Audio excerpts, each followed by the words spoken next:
right. Sorry for the late start. I don't feel that well today. So I would appreciate your cooperation and patience. Hopefully we can finish it. Before I go to the rest of the materials on the filters, so few things. First of all, CETU. So it seems that you do not pay that much attention to that. I would appreciate again to participate in CETU for yourself, for next generation, and for your lecturers. So this is, everybody benefits from this. So it does not take that much time. So I said that only 12% of the students just participated. And as I promised before, so if we have more than 85% of participation, then we will have one lecture in week 12, and I'm going to solve the exam questions for the previous years. Okay? So it's a deal. I think it's a good one.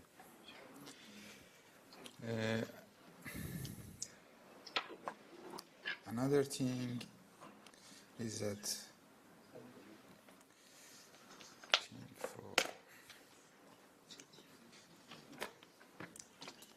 if I give you a review on the, before I give you a review on these filters, there was a typo, which is an important typo here. Just make sure to correct it. I already corrected in the Moodle, but for those who print or has the previous version. So here for the bandpass filters, this is parallel and this is series.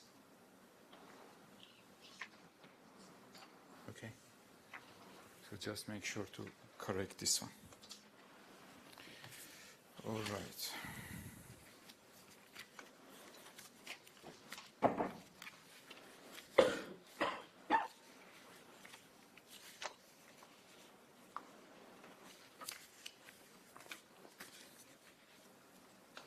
So before I start with the filters and new materials of the filters, I just give you a review on what we covered last week.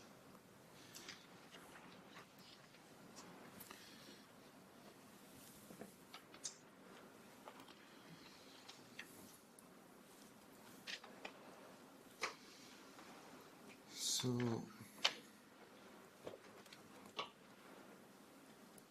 I said that we can divide filters into two types, so passive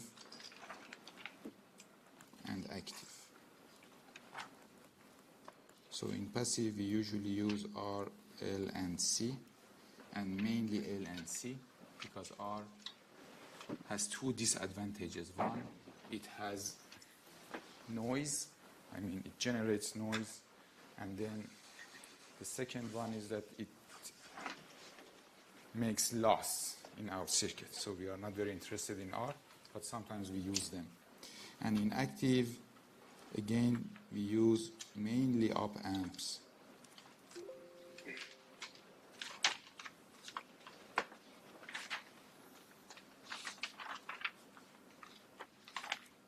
And R and C.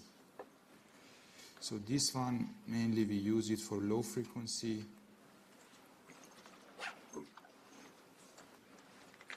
and this is for high frequency, although we can use it for low frequency. But the problem with the passive filters in low frequency is that then they need a big inductors, and big inductors again has two disadvantages. They are not very accurate because we make coils and then they need a high tune, and also they have a big size, so they consume lots of size. And another advantage of active filters in low frequency is that it gives you gain and filtering at the same time. So sometimes we also need a gain, as we saw in the PLL design. So in the PLL design, we design a loop filter. Also, we need a gain sometimes to increase the gain of our loop, so we can use an active filter. About the passive filters, if I want to just say that, okay, this one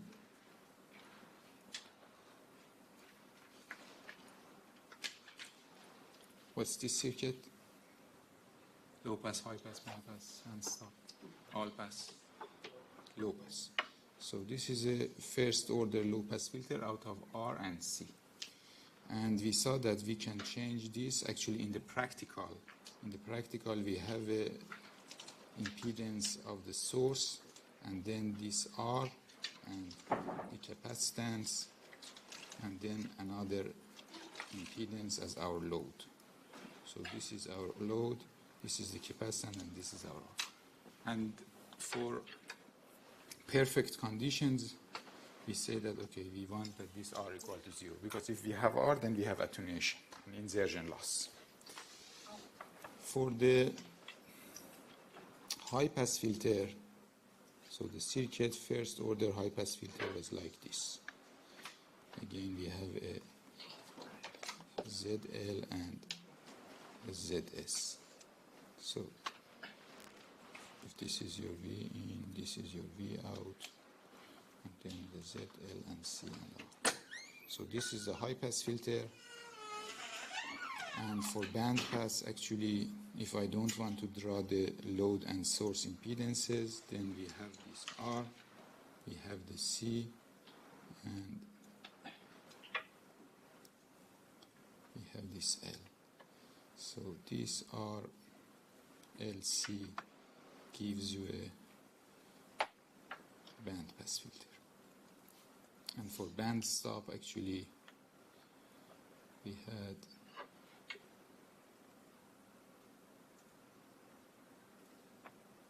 this one.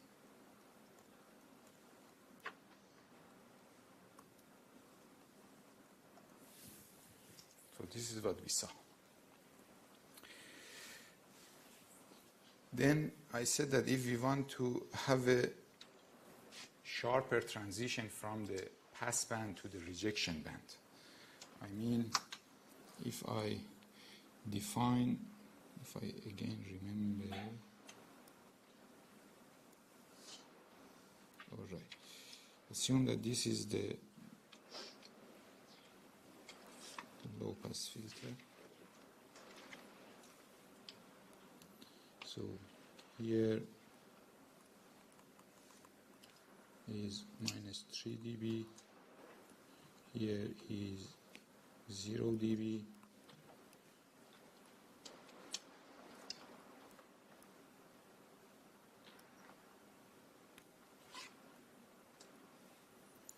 and then we call this cutoff frequency. We call this band the pass band. So here is your pass band. This is low pass filter. And this is actually, we can extend this for the high pass or band pass, everything. And then here is your rejection band.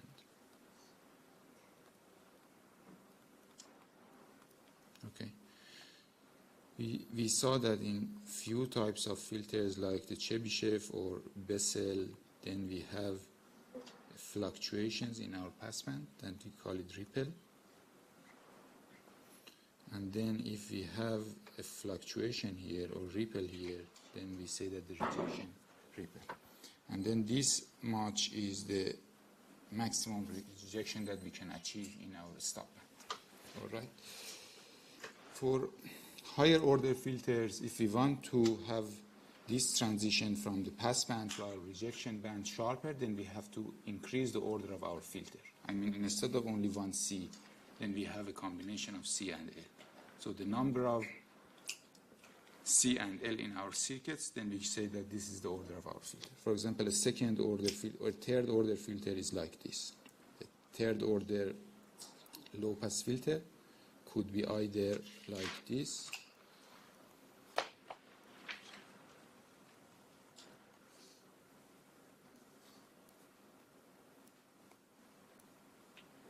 C1, L2, C3, or could be like this.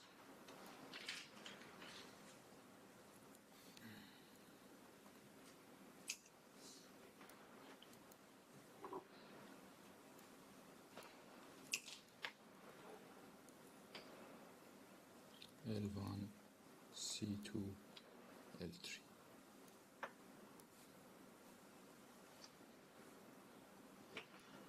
Third order LPF.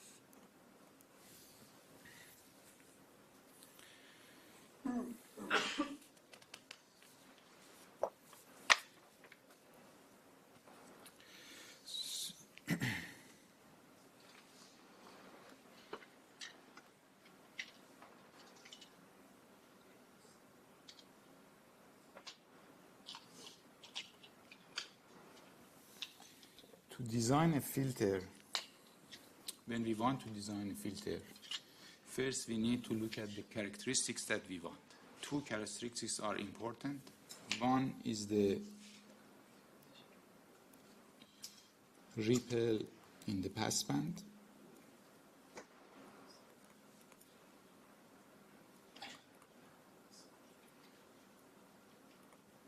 and the other one is the amount of rejection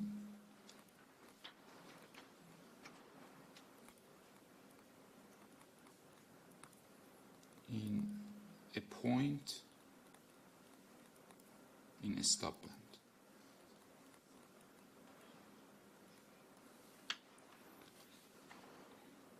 I mean, if we look at the H of S of a filter, and the amount of ripple that we achieve here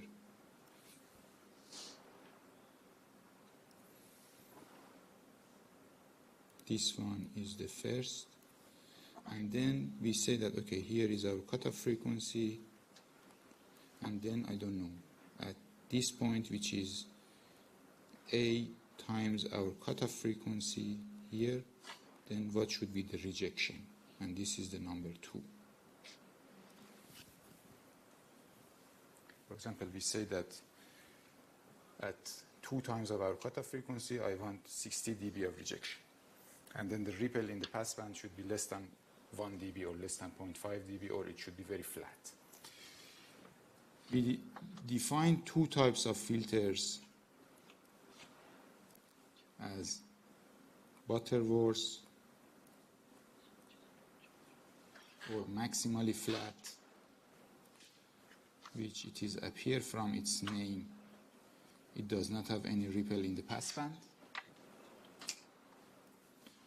Or we have a Chebyshev with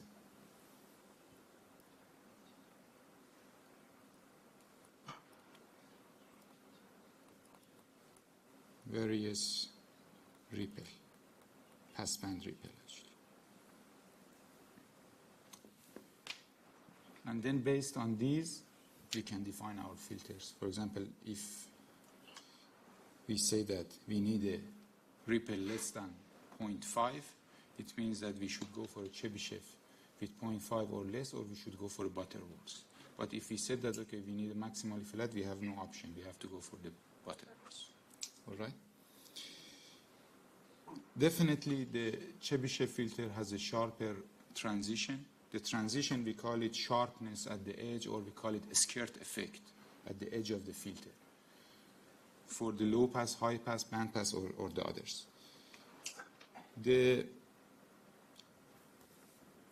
are tables available for these filters. I mean, for the different orders of filters and different value for the ripples.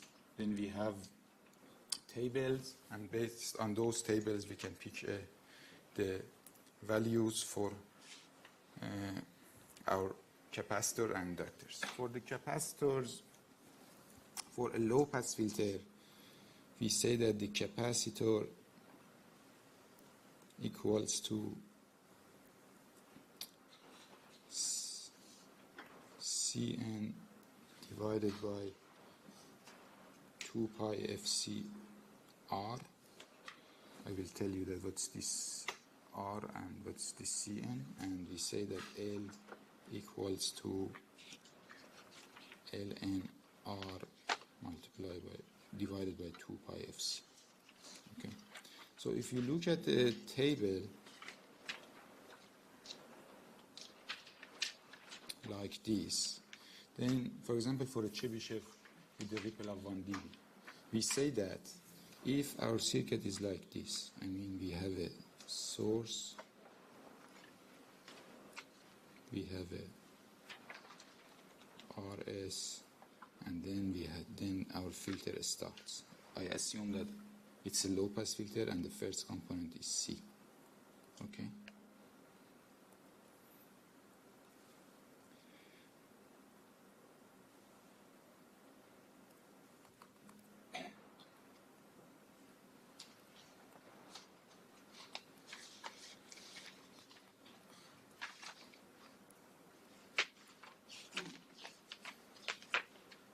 So this is C1, this is L2, C3, L4, and Cn. Okay? And N is the order of the filter. So the values for the Cn and Ln are coming from the tables based on this value. I mean based on Rs divided by Rl and based on the N, order of the filter that we need. So the first thing is that we look at the characteristics of our filter. For example, the ripple, and then the rejection. And based on the rejection, you should select what should be the order of your filter. I mean, you should look at these graphs. These are the graphs for different types of filters. These are for Chebyshev. We have the same for the Butterworth. For example, we say that I need a filter with the ripple of, for example, 0.1 dB, less than 0.1 dB. So I'm looking into this graph. And then I want that the rejection as at 3 times of my cutoff frequency. I mean at 3 times. So this is F divided by FC. I mean normalized frequency. At 3 times of my cutoff frequency should be better than 60 dB. Okay. So I look at this and then 60 dB. So, and this is 3 times. So it seems that this one is. This is my approach. I should design a filter, a Chebyshev filter, 6th order Chebyshev filter. Definitely it gives higher rejection. I mean, for example, more than around 75 dB at 3 times of my cutoff frequency. All right. So this is the second step. So first step, look at the characteristics. Second step, find the order of the filter, and then look into the table. So then look into the table, select the N, look at the values for the R and RS and RL, and then pick the number. For example, I said that we need a 6th order, and then if your RS equal to 50 ohm and 150 ohm and RL equal to 50 ohm, then RS divided by RL equals to 3, and then this is the row that you have to select. I mean, these are the 6 parameters that you have to select for those 2 equations that I mentioned. For these 2 equations, Cn and Ln. If the ratio of RS by RL is 2, then that means that it cannot be done by 6th order. No, it can be, but you don't have that number in the table. Then you have to find it from the equations. The equations that we had, the big equations. Okay. All right? It's clear. But if the ratio of RS over RL is 1 over 3, then what should we do? I mean, with this table, without going to without going to those equations, without referring to the equations. If we have the table,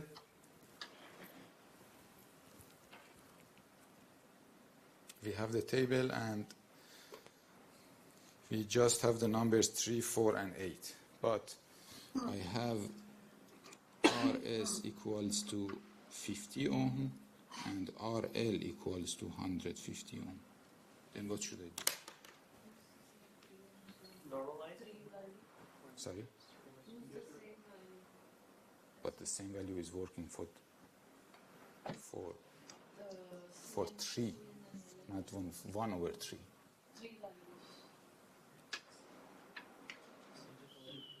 Sorry? No. Left. Same. No.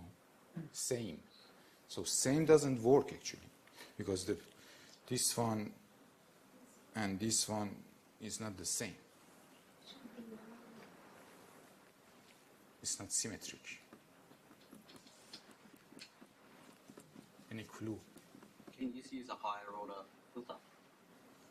Or does it have to be 6 order? But higher order filter does not solve my problem. My problem is that the RS over RL is not 3. The RS over RL is 1 over 3. And I don't have it in table, but I have the number for 3. So can I find a way that from this 3... Yes, because I have that RL by RS, and I'll just change Change what? the capacitor and the inductor swap. No. No? Okay. You should change something. Sorry? Normalize the value of Because in the table we have that RL by RS, so instead of C1 we'll be finding L1. Is that? All right, I have a... Okay, if I swap the circuit, then what will happen? R become RS. You just need to design it by 3 and then swap it. I mean, the value that you find for this C1, then this is Cn. Clear? Just need to swap that. So, Then why do we have, in the last row, why do we have RL by RS and then L1, C2, L3? It means that the input is going to be the output. I mean, then it will be like this. If RL divided by RS, if RL divided by RS is 3 instead of RS, then this is, for the 6th order, this is the C6, L5, C4, L3, C2, L1. If you want to start from L. If you want to start from C, then this Then we is. just have to Then this is, yeah. Then this is L6, C5, I don't know, L4, C3, L2, and C1. Clear?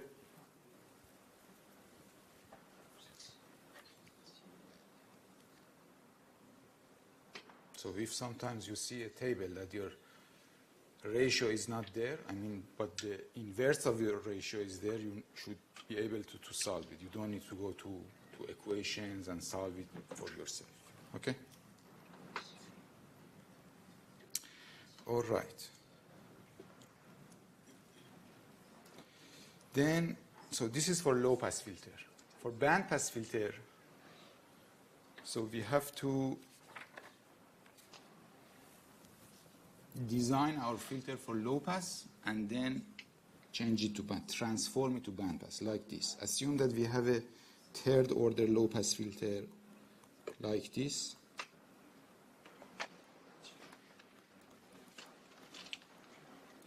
So this is our 3rd order low pass filter, and then we find the values of, so this is C1 and this is C3 and this is L2. Okay. Then we change it to this one. So this is the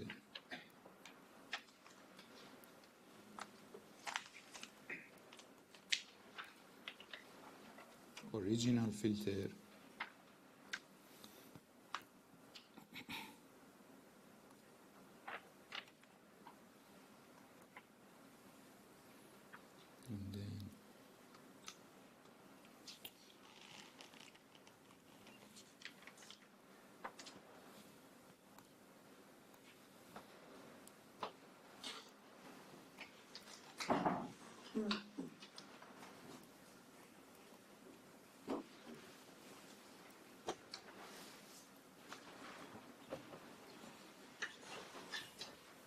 this is the equivalent bandpass filter. Okay. Again, I can say this is L1, C2, L3, and this is the original C1, L2, C3. And how we can select the values for L and C? So the value that we found for the C, then for example the C1 that we found here based on this equation, then we should make sure that the C1 L1 is 1 over omega squared. And omega naught is the center frequency of the bandpass filter. And omega naught equals the center frequency of your bandpass filter.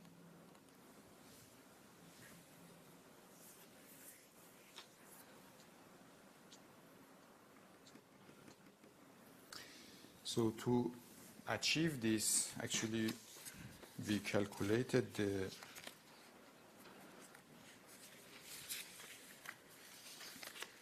formulas.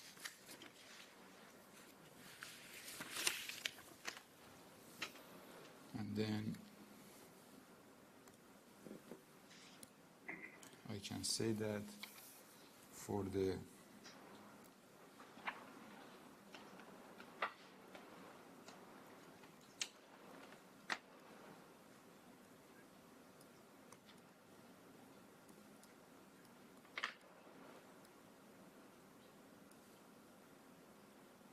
this one, for the parallel components, we can say that the Cn equals to Gn divided by 2 pi Rb, and the Ln equals to Rb divided by 2 pi F naught squared Gn. This is Cn and this is Ln. And for the series component, in Cn we should have 2 pi f as well. Gn by 2 pi f. no. This is like this. I mean, I multiply both of them by F naught divided by B, which is the Q factor of our filter.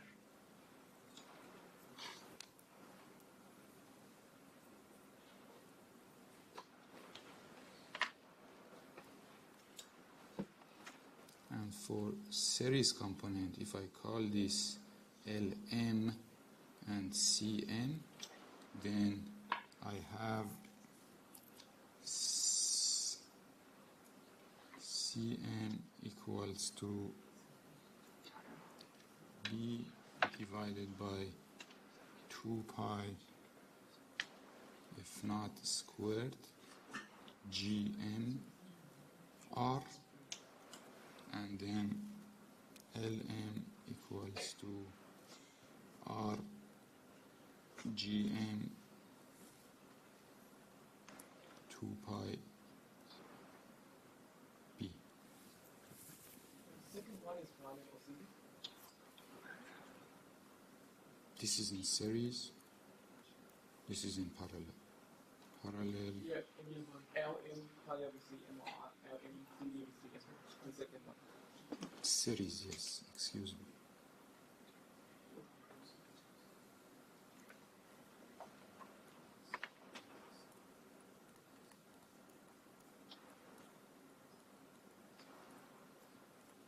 Thank you. Series.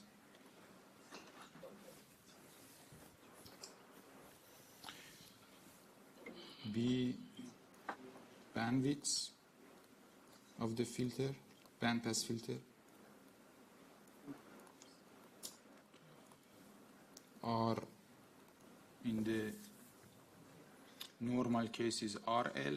I mean the one that we normalize our secant, because in the table are RS over RL.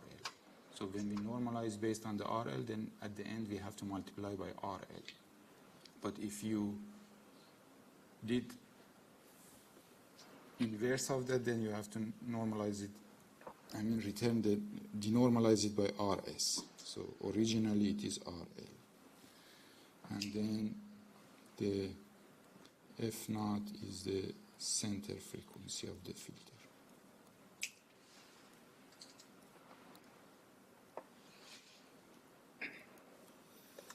And Gn from the table.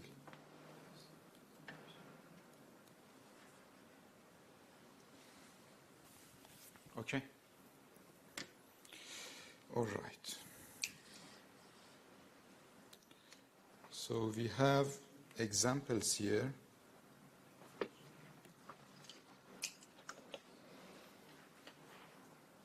For example, a low-pass filter. It says that for frequency of 35 megahertz, I need a maximally flat response. I mean, this is a Butterworth filter.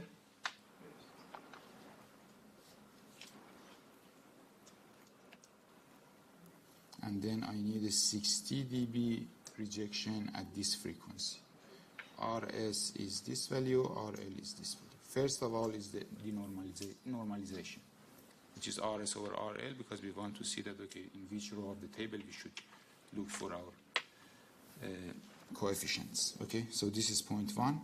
And then it says that at 3 times of, when we say that our low-pass filter cutoff frequency is 35, and then we are looking at the rejection as 105, it means at 3 times of, so this is actually the F divided by FC. At 3 times of our cutoff frequency, we have to look at the graph and see that, okay, which order will give us a rejection of at least 60 dB. And then if we look at the graph for the Butterworth,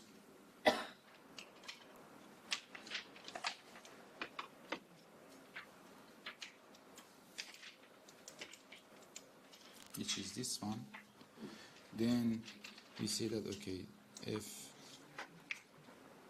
is this, and then I need at least 60 dB. So only n equal to 7. 60 dB or minus 60 dB?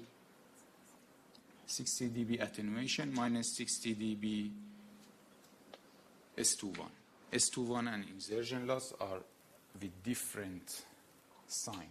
So insertion loss or attenuation always is positive, but S21 is negative. Okay? So then we should select n equal to 7, and then for n equal to 7 with 0.1, I think this is the row that you have to follow. I mean, these are the coefficients. Hopefully it's correct.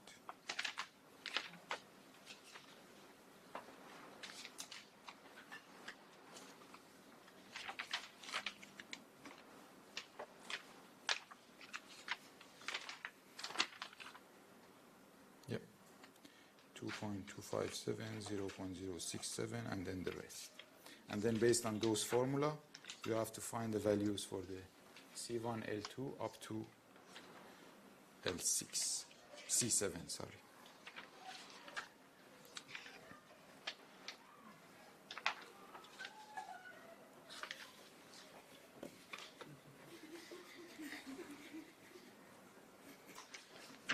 All right. So another example for the bandpass filter. So in the bandpass filter, all right, one thing that I forgot to say that I mentioned last week, that for the bandpass filter, we are looking in the how much rejection comparing, I mean, in the bandpass, comparing to the bandpass of the bandwidth of our filter. For example, when we say that the bandwidth of our filter is 7 megahertz, and then we are looking at the rejection of 45 dB at this frequency, it means that instead of F over FC, you should look at the bandwidth divided your bandwidth of your filter or bandwidth of C. So the bandwidth that we are looking is 35 megahertz. The bandwidth of our filter is 7 megahertz, and then this is 5. I mean, you should, on the graph, you should look at the 5 times of the cutoff.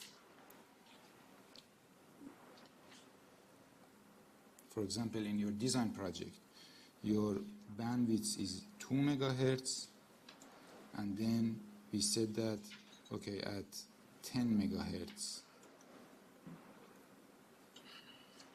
plus minus 5 megahertz of that. And your bandwidth is 2 megahertz, and we say that, okay, at 10 megahertz of the bandwidth, it means that your F over FC, or bandwidth over the cutoff bandwidth, is 5. Okay?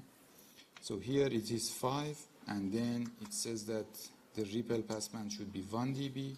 Again, if you look at the graphs,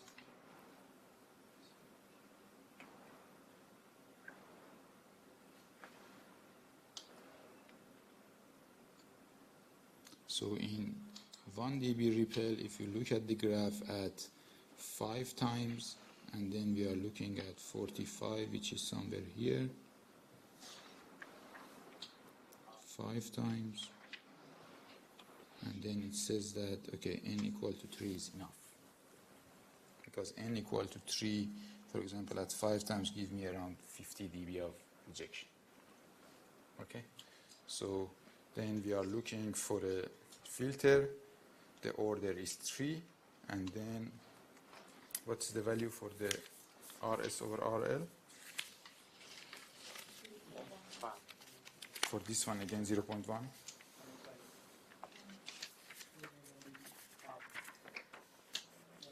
RS over RL is 0.5. Yes, because it is mentioned that the RS is 50 ohm, RL is 100 ohm. Then we are going into the Chebyshev with 1 dB, and then the order is 5. So the order is 3, and then 0.5. So these are the coefficients that we are looking for. Again, if RL divided by RS is 2, if RS divided by RL is 2, and we have this table, then you can simply use this, but then you need to change the position of C1 and C3. Okay?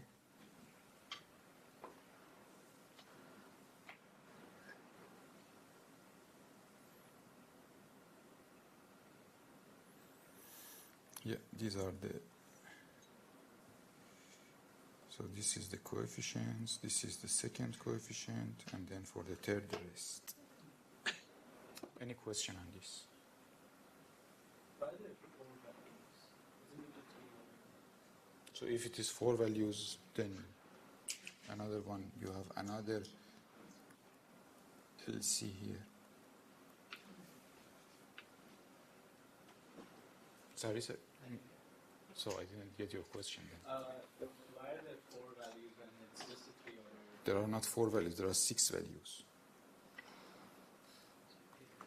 Because it's bandpass filter, it needs 6 elements. Okay? I thought maybe you said that if it is 4th order, then we need another one. Nazir, question. If we increase the order, is there some change in the phase?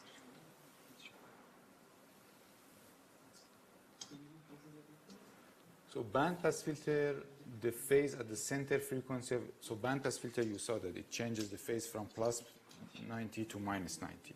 And then at the center frequency, it is 0. The phase is 0. So this is the bandpass filter. If we increase the order I think it's different based on the different types of filters. For first order filter, it's like that. But for higher order filter, it is different if you use a Butterworth, if you use, for example, Chebyshev, or if you use a Bessel, or the Gaussian. So for the Gaussian, for example, we say that it's a linear phase. It is linear phase, but the change is very slow. I mean, transition from the passband to the stop band is very slow, but the phase does not change inside the passband. So this is its advantage. One characteristic remains zero. In the passband, you have a kind of a smooth phase. But for the others, of course, we have a phase change because we have multiple zeros in our passband. If you look at the S parameters of this filter, then the S11 is like this. I mean, S11. Yeah. So this is your passband. And then the S21 is like this. Because of these poles, you have a phase change. Heavy drops. I mean, totally phase change. All right, active filters. So we have to finish these active filters in 30 minutes. Just be with me. It's very simple and very useful, actually. Okay? All right, I prefer...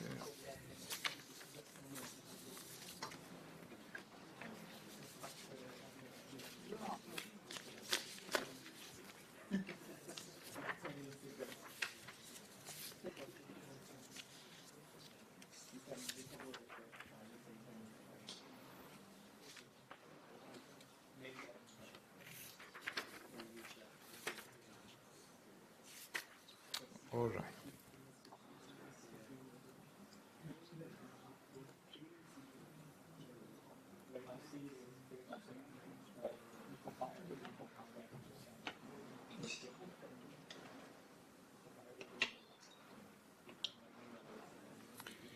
So if I want to go to the basics, guys, if I want to go to the basics for the op amps, in active filters we usually use op amps because the input impedance is infinity.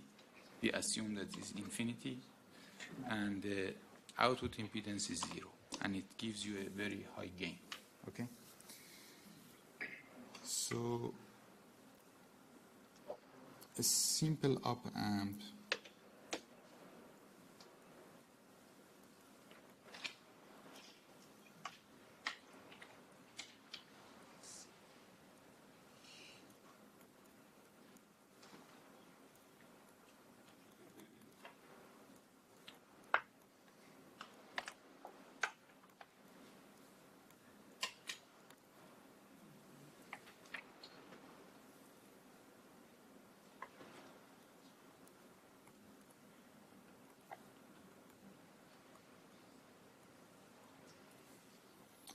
then we say that the gain of this op amp equals to 1 plus Z2 over Z1. And we call it non-inverting amplifier.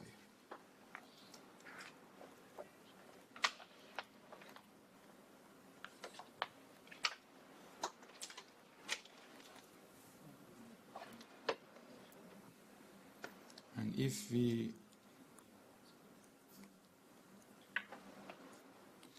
apply our signal like this,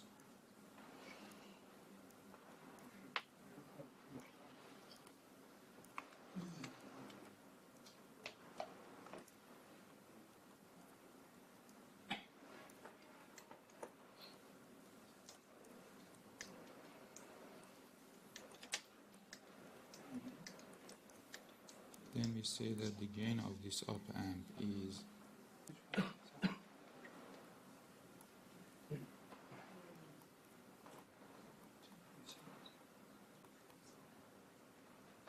and this is inverting amplifier.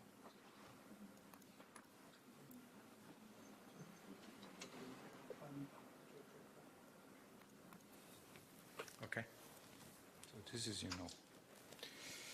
This is what you know, and then based on these categories, we can define first order filters, simple first order filters. For example, if I replace, I take one of them and then the other one is also the same as that one, because this one gives you a gain of 1 over Z2 plus Z1, and this one gives you a gain of minus Z2 divided by Z1. I mean, they are in the same order.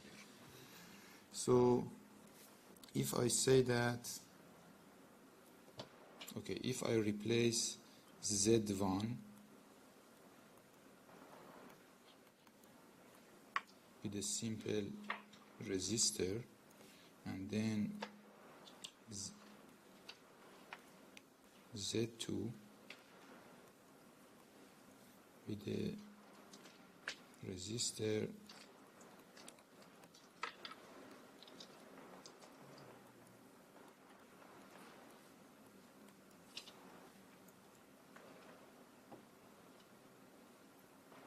I put this R2 and this is R1 and C1. Okay, so this is the case 1. So in case 1, then we say that the AV equals to, for example, I'm solving for this one, for this structure, for the second structure, I mean for the inverting structure, and for the non-inverting the same. Then AV equals to minus Z2 divided by Z1, and then it's equal to A naught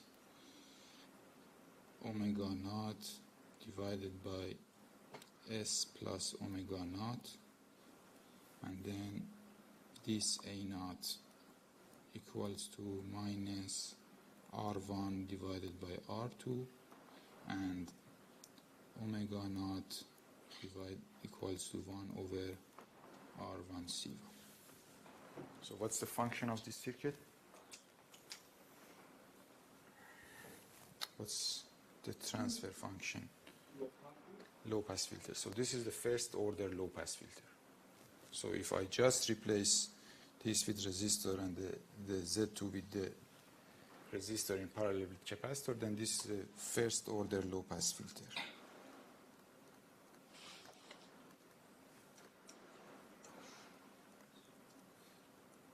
It has one pole,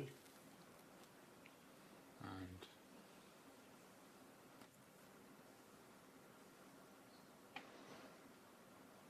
you know this. So if I replace the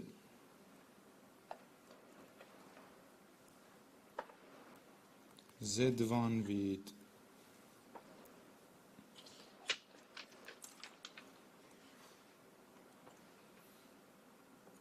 this circuit, I mean with C2 R2, and then the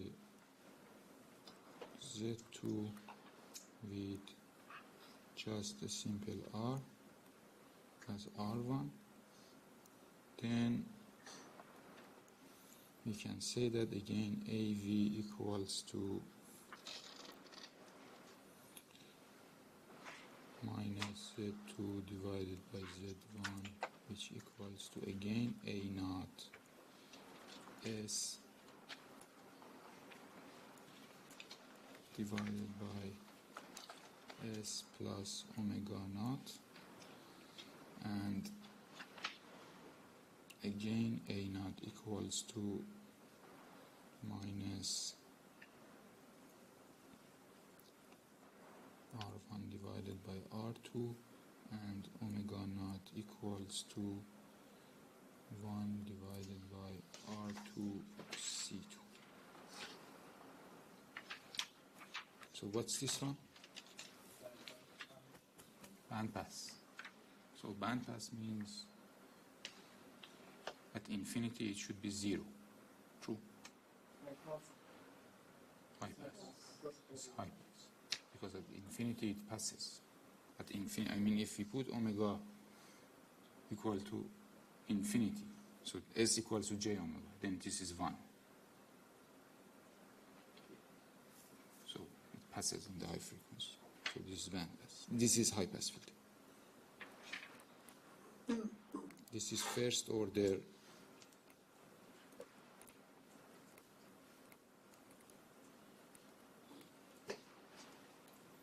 high pass filter. What's the cutoff frequency for this? This is the cutoff frequency. And for low pass filter, this is the cutoff frequency.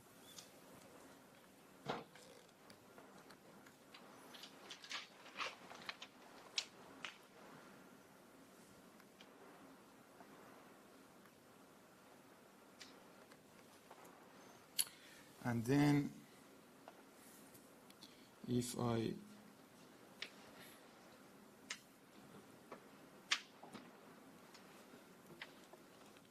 replace the Z1 with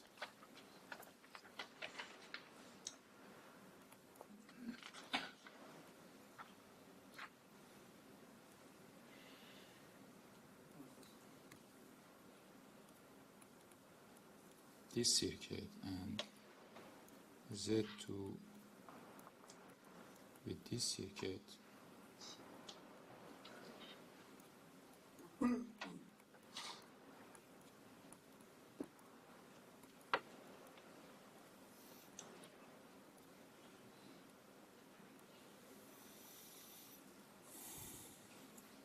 then we can say that AV again equals to A naught beta S divided by S squared plus beta S plus omega naught squared, and then we can say that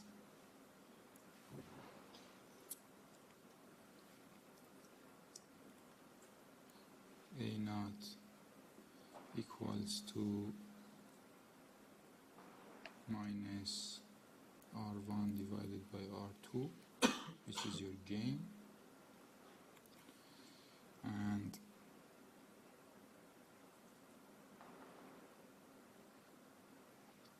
okay, what's this function?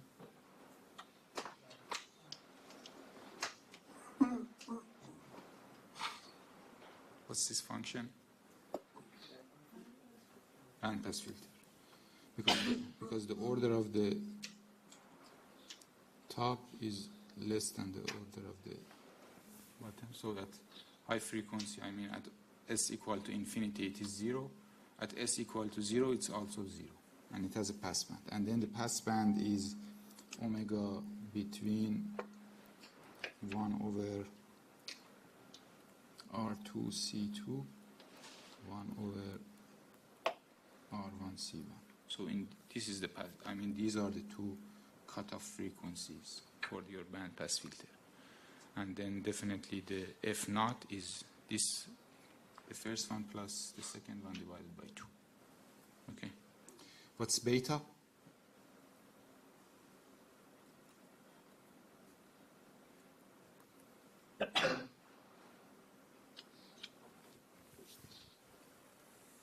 In a second order filter. So this beta actually is 2 zeta omega squared, or omega n squared. So what's beta?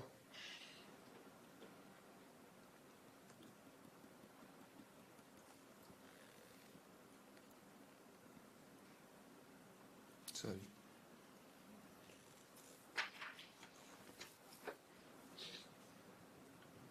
What's beta? What's 2 zeta? What's 2 zeta? Yes, but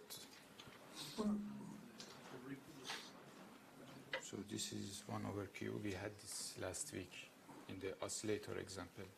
So 1 over q, and then it means that beta is the bandwidth, because q equals to f naught or omega naught divided by bandwidth.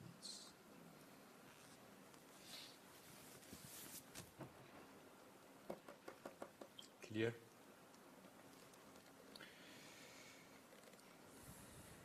So with with one op amp and playing with this Z1 and Z2, we can make different functions. You see that, for example, if we just replace the Z1 with R and Z2 with one C, then we can make an integrator, or we can make a differentiator, or other circuits. So many circuits we can make by a simple op amp and only two elements. So for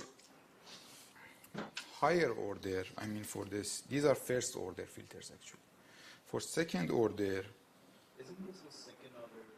yeah, the bandpass is because it has two poles.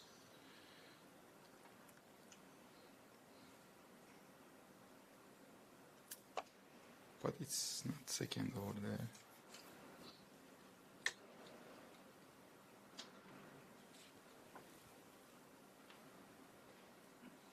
Yeah, it's second order.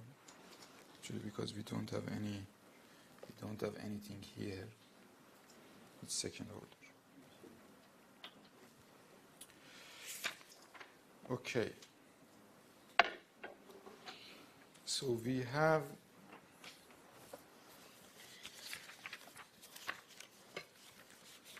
one general format for second order active filters, and we call it voltage controlled voltage source filter. So the voltage controlled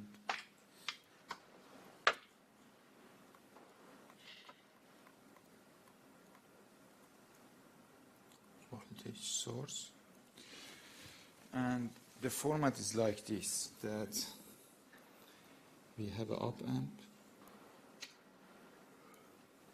So this is positive, this is negative. We get a gain here.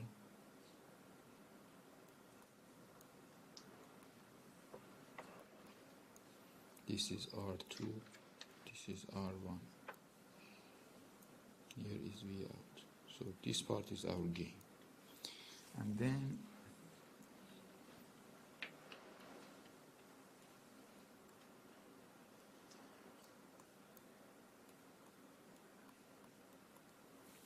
we have different components.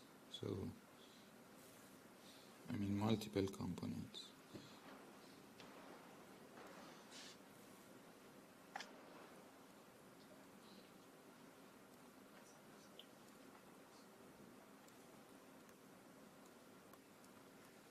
So this is your V in, this is Z1, this is Z2, this is Z4, and then we have another feedback from here.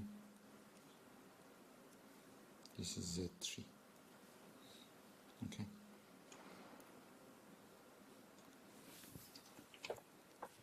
And based on the selection of this,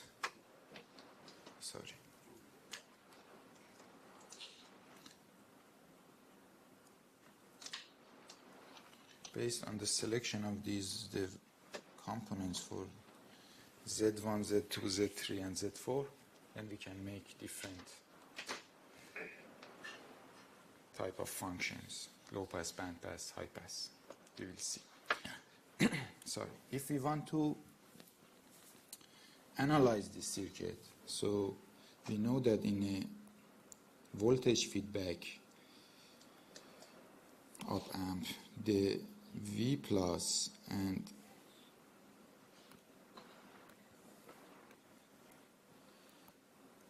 so the V plus and V minus are almost the same because the current going into these two lines are zero, and then they are connected, and then it means that they are the same voltage.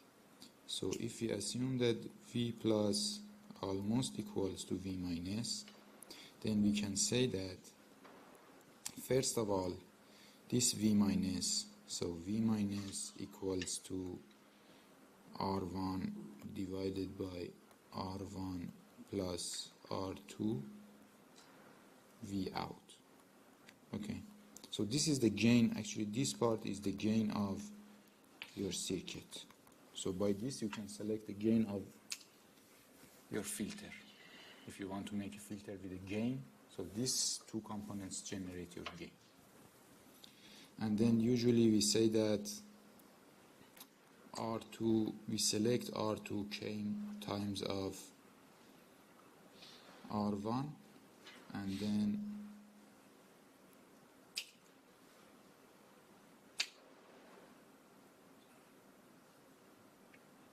the gain equals to k plus 1.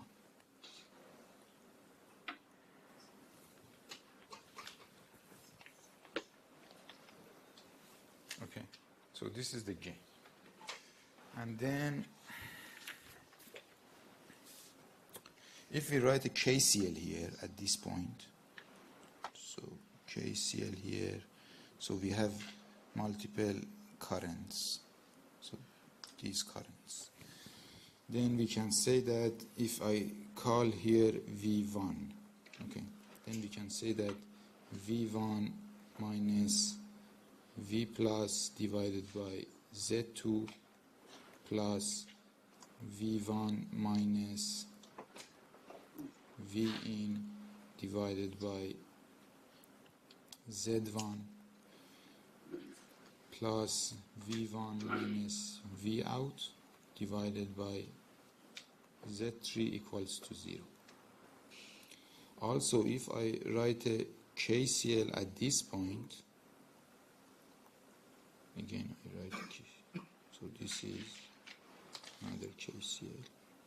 KCL2, this is KCL1. So from KCL1 I got this. From KCL2 I can say that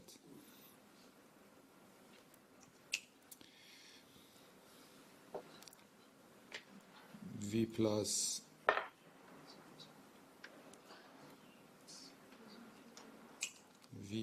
minus V1 divided by Z2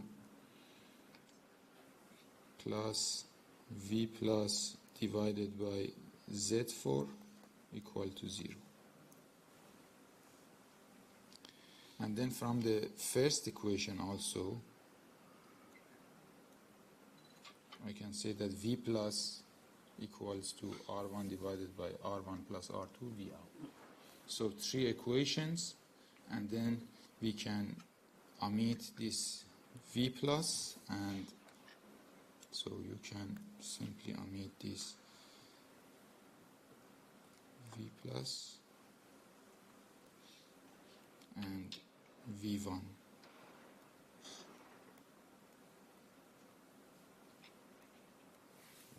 And then just find the V out based on V in.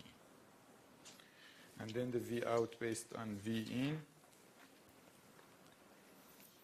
So AV equals to V out divided by V in, which equals to K plus 1 Y1 Y2 Y1 Y2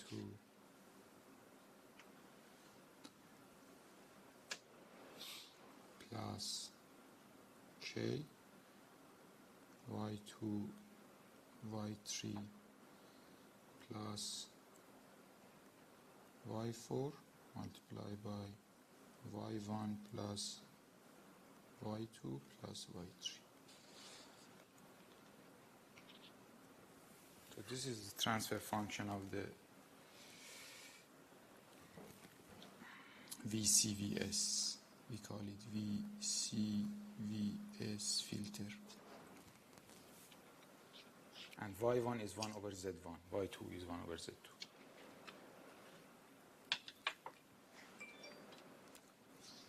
Yi equals to 1 over Zi, I1 to 4. All right? Okay. So then we define, all right, I go out of this.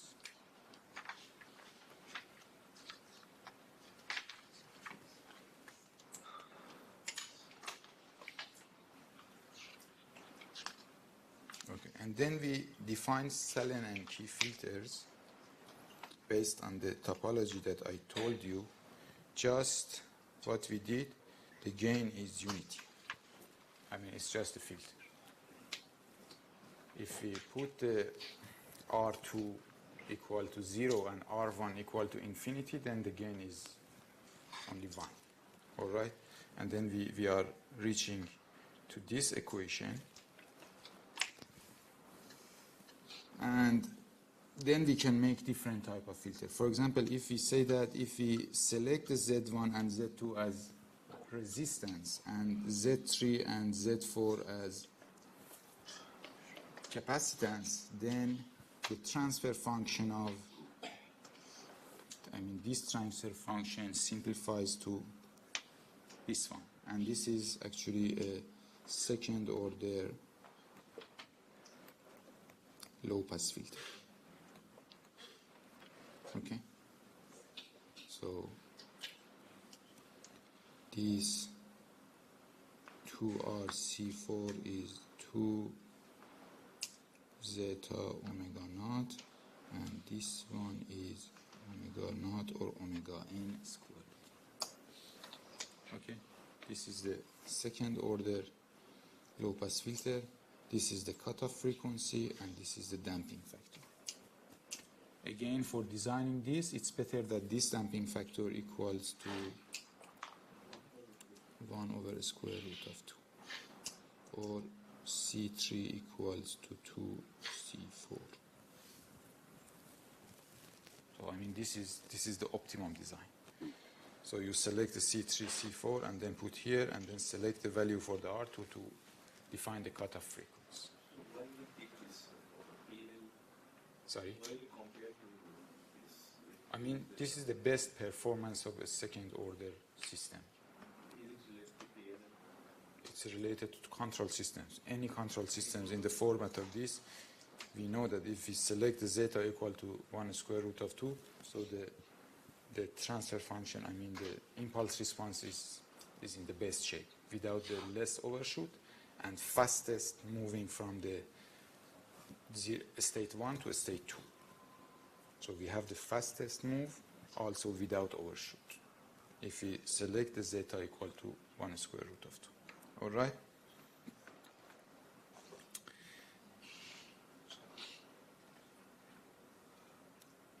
So this is actually the equation that I just derived for the voltage, controlled voltage source. And then here, so I said that if we select this as a K, so here we select it as a K minus 1, no difference. Then the gain is K if we select it as K minus 1. But if we select it as K times, then it is K plus 1. Then we say that if the Z1 and Z2 are capacitors, and then Z3 and Z4 are resistors, then we have this function, and this function is a high pass filter, because this is S2, and we have S2 here. So in the infinity it is 1, and at 0 it is 0, and it has 2 poles, so it's a second order high pass filter. The same thing here, we have the 2 zeta omega naught, and we have the omega naught squared. And again we have to find the best value for those two. All right. Another type of active filter is the multiple feedback filters.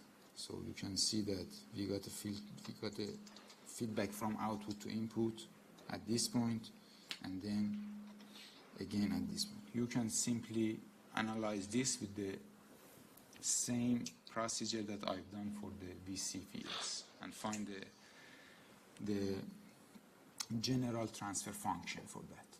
But for example here, if we assume that the Z1 is R, Z2 is R, and then Z5 is R, and these two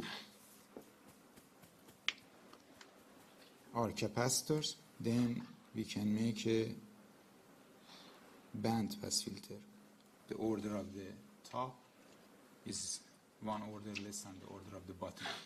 So at infinity it is 0, at 0 it is 0, so it has a band pass transfer function.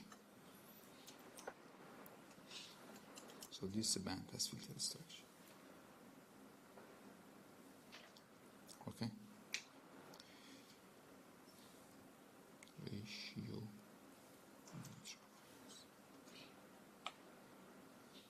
Again, this is 2 zeta omega naught, and this is omega naught squared. Sorry, louder. If I put s equals to infinity, so the gain will zero.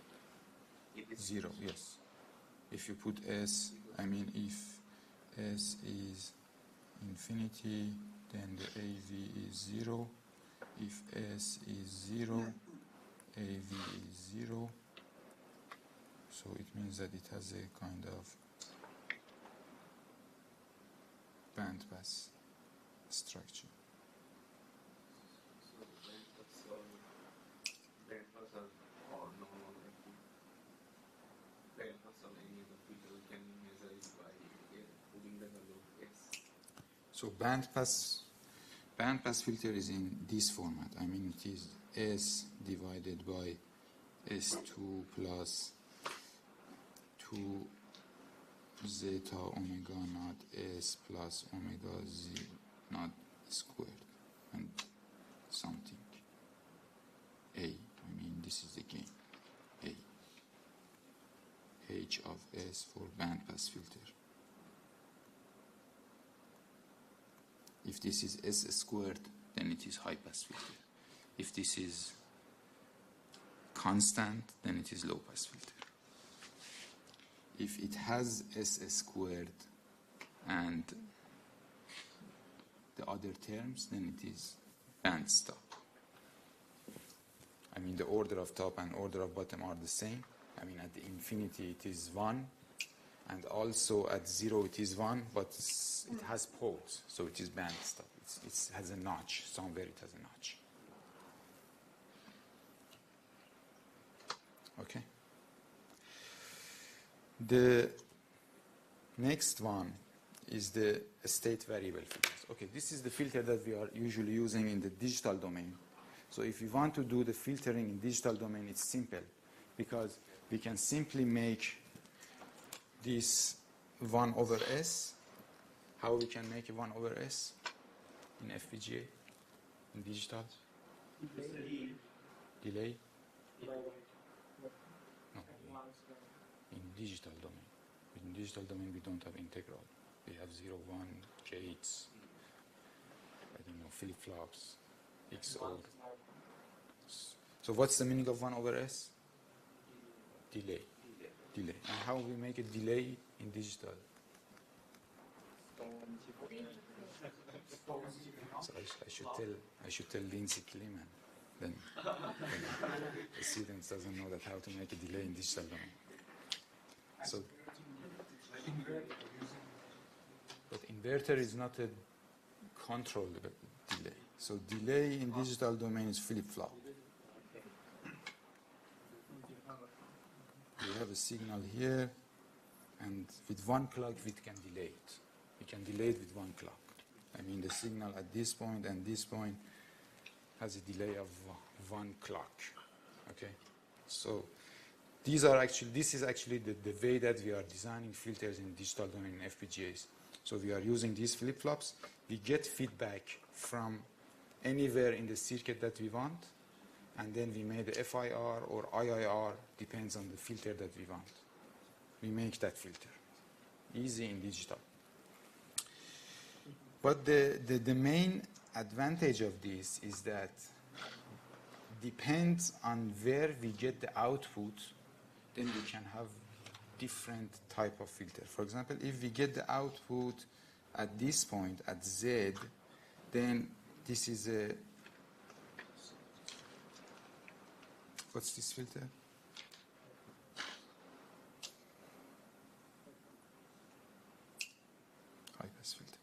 if we get from the x1, then we see that the transfer function, you can simply write down this and find this transfer function. It's just the way that we did, for example, for the oscillator. Then this is a bandpass filter. And then if we get the output from here, I mean from the X2, then it is a low-pass filter. Or if we get from the V out,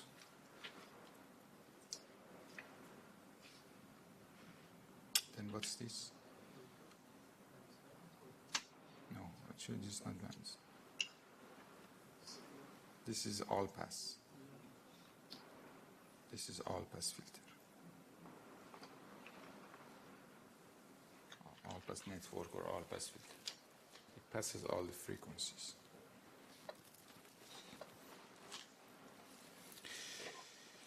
So how we can make this in analog domain? So then we have to make this 1 over S in analog domain, and we make it by op amps. I mean, instead of 1 over S, if I put an op amp, then I can make a 1 over TS, and then this T is the RC that we use for the op amp. Then we can simply make a variable state filters. I mean, by cascading few op amps, then we can getting the output from different positions and then say that, okay, we have a low pass filter, we have a band pass filter and high pass filter at the same time with one circuit. It's just a matter of where I should get the output. So I replace that S with TS, and then again the same transfer functions you can get. So high pass again, and then band pass and low pass and all pass.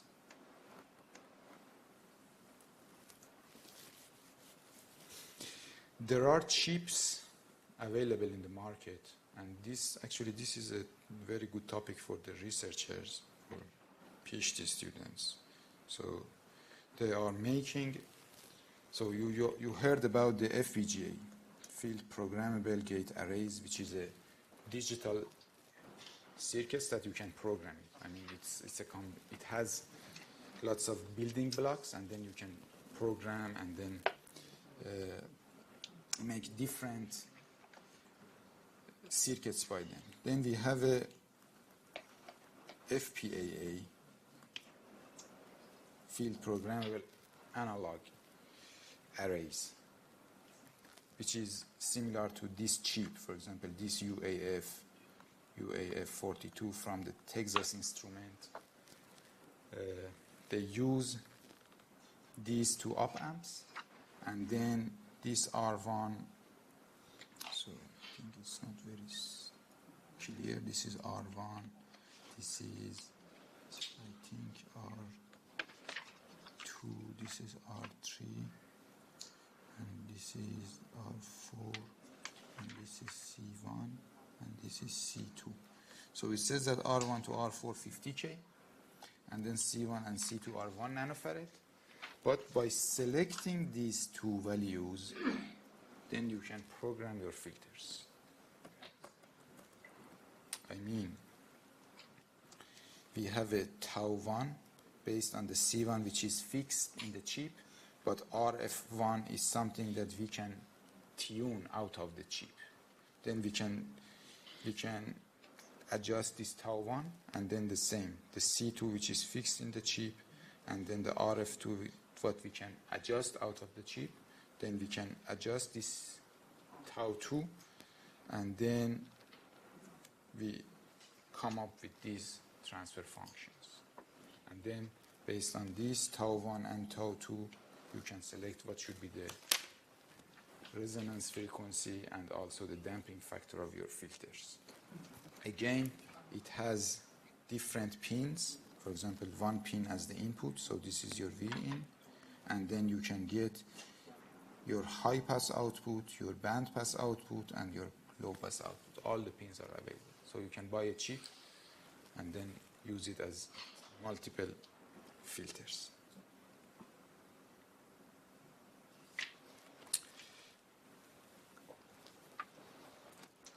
And they made these actually in a very low power.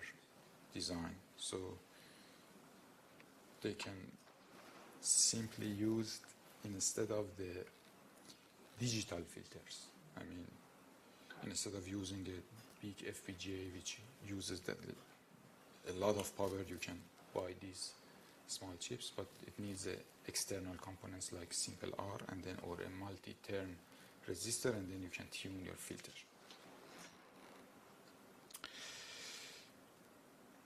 All right, I think this is the last topic for the filters. I tell this and then we can have a break. It's very simple and it's very interesting actually. Switch capacitors, filters.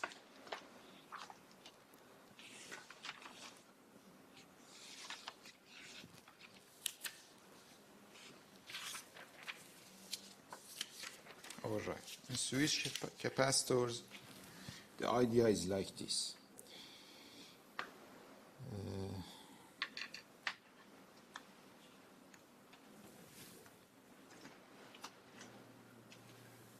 The main idea is that if we have a capacitor and then we use two switches, so this is your capacitor, this is switch 1, this is switch 2, this is your input, this is your output, okay, and I say that this point is V1, okay. So these two switches actually are open and close at the same time. I mean, they are not closed and open at the same time. I mean, when the switch 1 is open, the switch 2 is closed. And then when the switch 2 is closed, the switch 1 is open. I mean, the clock that we send to this one, then we send the clock bar to this one. Okay? Assume that this is our cycle. So let's see that what will happen. Sorry? No, they are in series actually. Like a mixer, you have to. Yes, like a mixer that we have two switches, but those are in parallel. These two are in series. Okay. All right. What I can say that when the switch 1 get closed, so when S1 is closed, then the amount of charge that transfer from the input into our capacitor, I say that that one is delta Q, okay? Then that delta Q equals to C V in minus V1. Okay. And then if I do this, and then when this switch get open, then again we discharge this to the output. I mean, this capacitor is going to get discharged to the output. And then when again we close the switch 2, then the amount of charge transfer from the input to the capacitor is this value. Okay?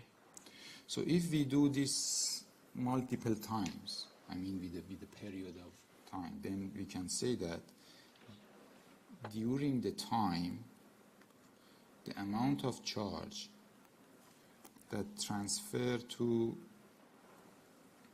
this switch is V in minus V1, and is the number of time that I've done this divided by delta T. So this is the number of time that I've done this. Again, I write down here that S2 close, S1 open, S1, S2 open, S1 close. Okay. What's the meaning of this?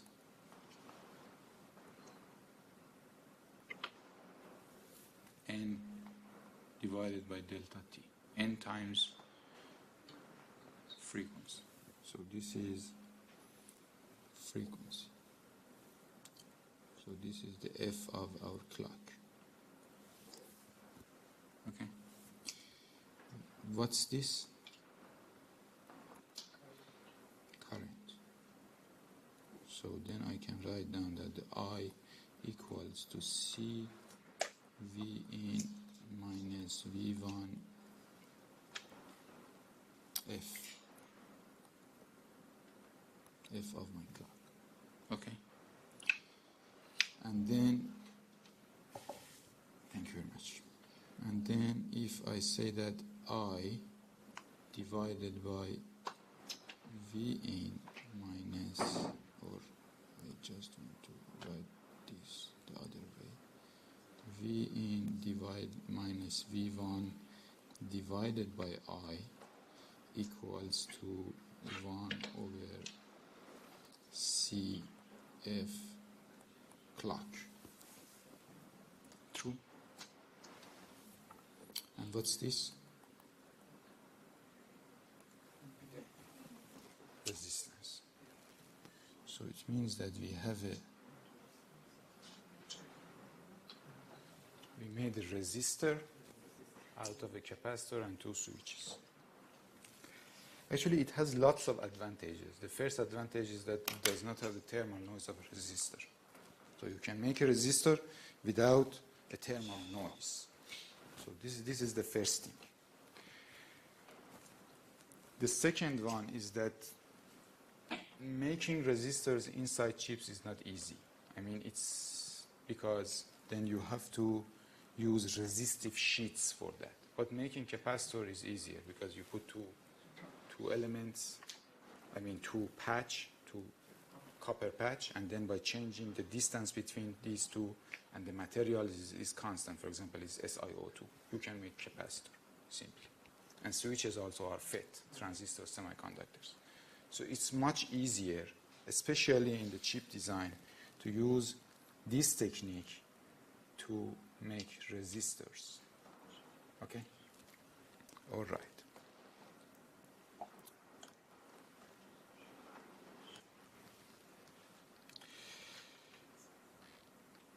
If we back here, so this is what I just mentioned, that the R equal for this circuit is 1 over CFS, and then, for example, this is another type of that.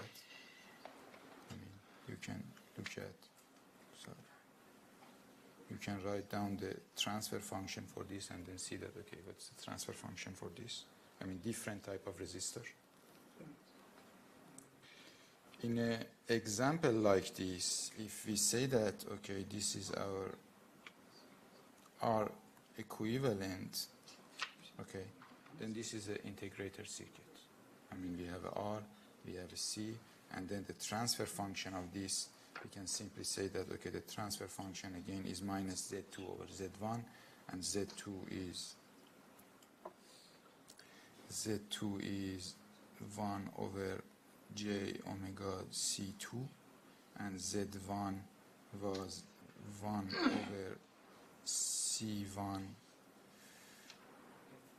F of S, or F of clock. And then it is, and minus this, so AV or HS. And this is minus C1 FS divided by C2S, or J omega. It's an integrator. The main advantage of this integrator is that, okay, making a precise C is not easy, but making a precise C1 over C2 is easy. In a simple integrator, when you want to make a simple integrator, you put a op amp and then put a capacitor here and then a resistor here. So making this is not, a precise C is not easy. So this is the simple integrator. But in a chip, when we are using one technology, then C1 over C2, then making that is much precise. Because the value for the C1 and value for the C2 is exactly based on the material that we have. So the material of both of C are the same. Just you need to make sure that the area of your, for example, pad and the area of the other pad is the same. I mean, is the ratio that we want. So it's much easier to make it precise.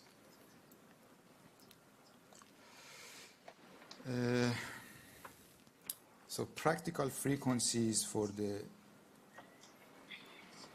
this type of filter is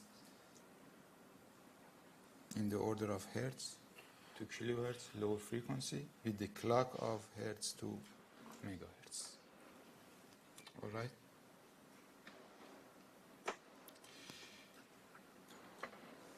And the last slide is the sensitivity. So sensitivity means that, okay, we design a filter, but when we pick values from the commercial shelf, they can have fluctuations. For example, you buy a C, you say that, okay, I design my filter, my C is I should use a 1 nanofarad filter, C. But then when you buy this C, it says that, okay, this is the C of nominal plus minus, for example, 1%, or plus minus 2%, or 10%. Then it means that when you put this C, then the cutoff frequency of your filter could change by, I don't know, 10%, or 1%, or 2%. So it's very important when you are designing a filter, you make sure that you do this analysis for your filter. For example, in the low-pass filter of the Selen and Key, you see that the cutoff frequency is dependent on these two numbers. And if we buy a C3 with 10% of variation, then it means that our natural frequency will change by 5%. Okay? So you should make sure that these are the things that you should consider in your design, always. And you can do this analysis definitely with the simulation softwares. I think this is the end of the filter lecture. We can have a break, and then I'll start with the analog amplifiers. Hopefully we can finish it because it's very simple. But if not, then we can continue next week.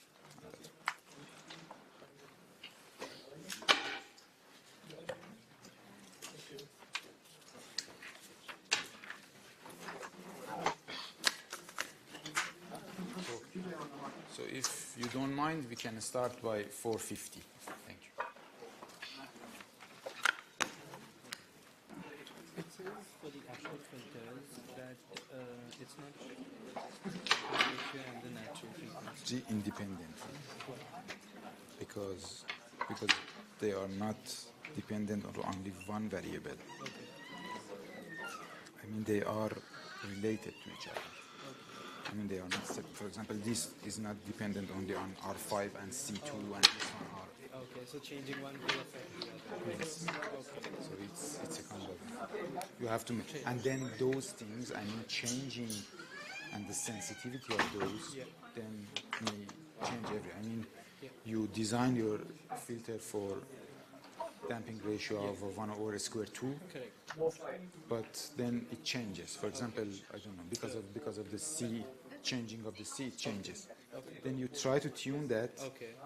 Try to tune that, and then it means that your cutoff frequency is changing. Okay. So then, I mean, when you want to tune the C, then you have to tune the R as well. Okay. And which is difficult. Yes. I mean, the effect of, for example, changing C here and the effect of changing C here are not in the same way. Okay. I mean, maybe you change the C to a lower value, it makes your damping ratio better, but your omega is going somewhere else. Okay. Okay. So there will be fluctuations. Yeah. And for op-amp implementation, it says it's easy to obtain low pass and high pass. But why not band pass? Easily. The digital. Yeah, you can get bandpass as well. Yeah, and bandpass. Okay. Yeah. So all four actually. Yeah, yeah. Okay. It's easy. Yeah, you can get low pass, bandpass, high Yeah. pass, all of them. Okay. Yeah, all of them. Also, for this, what's the difference between unity gain and this AV? Unity gain is So what? AV is transfer function. This is your HS. Correct. So this is your HS AV. Okay. And the gain of this is unity, but the gain of this is not unity. I mean, it has a gain of K, because in the feedback, I mean, in the negative feedback, you have a gain of K. But Okay. here you don't have any gain. Okay. Okay. It's because- just filtering.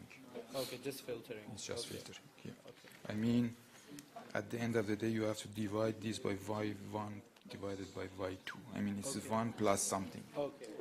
Okay, which will be LD to unity. Done? just one last question. Okay, wait, I answer These this. 10 megahertz come from for plus minus 5, right? This one Yes, plus true. 5, this one. And then this is 2 megahertz. I mean, plus minus 1. So here is plus minus 5. So it's 5 times that. So this one is F naught and this one FC. Yes, this is F. No, this is F. This is FC. This is the F that we want to check the filter. I mean, this is. So we always look at F divided by FC. Okay. So that one is the F, and FC is 2 megahertz. So F divided by FC, for example, should be 5. I used 5/5 order better, but I get only 40 dB ripple rejection. So you have to change it to higher order, for example, 7 order. So if you want, so here, this is Butterworth, yes. For example, we need the 80 dB rejection, okay? Yeah, yeah. For example, the 80 dB rejection, and then the frequency is 5. I mean, the F over FC is 5. So 5 is here, and then is here. Maybe 6 is working. Yes, 6 also is working, but definitely 5 is not. So you should use 6 or 7. 6 also, I think, is So working. what is most accurate? 7 1 is best. 7 is better, but 6 also, I think, gives you, for example, 84 dB of So every rejection. time we need to find the N for better or Chebyshev Yes, you have to find the N based on your graph. based on the graph. So Yeah. the graph will Either it is mentioned, for example, if they mention, okay, you have to use, please design a 5th order Chebyshev, so it's mentioned. But if they said that, okay, the rejection is this, and then find, then you have to look. the graph will be given in the Yes, yes. Yep. So we studied a switch capacitor integrator. I mean, how is this related to filters? So integrate, I mean, to use this, Yeah. you can use exactly the same as this here, and then as an R there, and then it's low pass filter. Oh, okay. So, we can convert it to a filter. Okay. You can, okay, your question may be, if you try to solve this, then maybe it helps you with the filter. I mean, you can use it directly as a filter Okay. with another capacitor. Okay. Alright. I mean, use this and another capacitor and op amp is a filter. I mean, a combination of these. Okay. Okay. helps I'll out. think about Yeah. it. Just one last question. For the mixer that I'm doing, I did the biasing as you told me, and it's giving me a peak at. Now I'm using the oscillator frequency as 429, and it's giving me a peak at 429. But it should give you, I mean, at the output. Yes. So at the output, you should get a After the peak transform. at the LO, because LO leaks definitely. Okay. LO always leaks. Okay. And IF, Oh, okay. but not I RF. think my scope is not at 434. I think my I've taken a lot of frequencies. So you can check only the I don't know, the 20 megahertz down. Okay. I mean the first 20 megahertz of your spectrum, Okay. Okay. and then see that what's the value there. Okay. Using the 1E6, like when I use the Yes, 1E6 yes. to 10 For example, E6. 187. Okay. Okay. That makes sense. Thank you so All much. right, no worries. Fast. Oh, No, you came. it's very strong. show the map. Show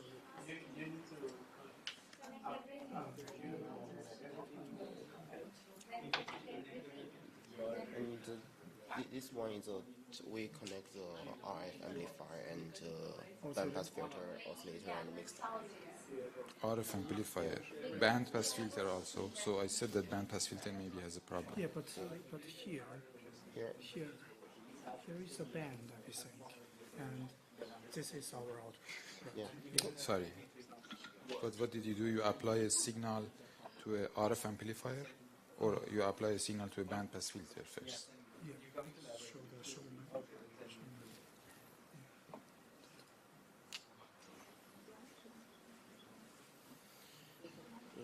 In this part, it's a bandpass filter. Okay. Remove this. Apply here. Is it working? When you apply here, when you remove that one, when you apply only here, is it working or not? Maybe after the class. Okay. If it's fine after the class, because it's for 50 band. We have to test with SAT term or AC we connect with equal to 50. When we want to test our system. Sorry. When we want to test a system, we have to connect with SAT term. SAT term equals 50 or AC and then right. We need to test with this one, or we need to test with this one series with 50 ohm. Yes, that's one with 50 ohm. Which one or this one? Depends. You want to check the time domain? I mean, you want to show the time domain or frequency domain characteristic? So frequency domain characteristic, you should put the termination and frequency domain parameters and analysis. Time domain, you have to connect this through a resistor and then this. In how many frequency in the RF amplifier, the output? But what do you mean? You mean that- in RF filter here? So what? How much frequency? How much power you mean? No power, is frequency. Frequency, one frequency, only a single tone. Apply, for example, you can check it for two frequencies: 434, 434.5, 433.5. Okay, and then, for example, one frequency out of your band, 450. Okay. Yep. All right.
So this lecture is about the op amps, what we used from the beginning of the semester, but here a more thorough actually analysis for the op amps, the stability of the circuits with the op amps, different types of op amps, voltage feedback, current feedback, and the instrumentation amplifiers, and then some techniques for compensation for the stability. Okay?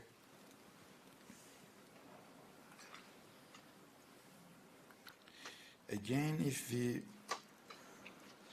get back to a second order system,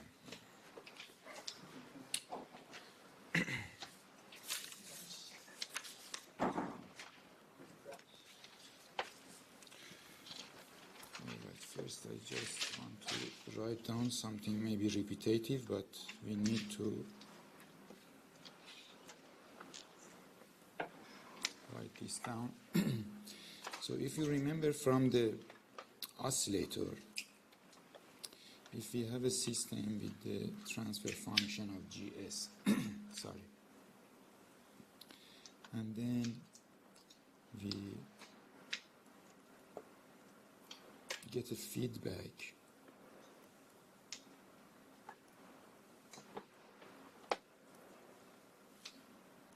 for this system.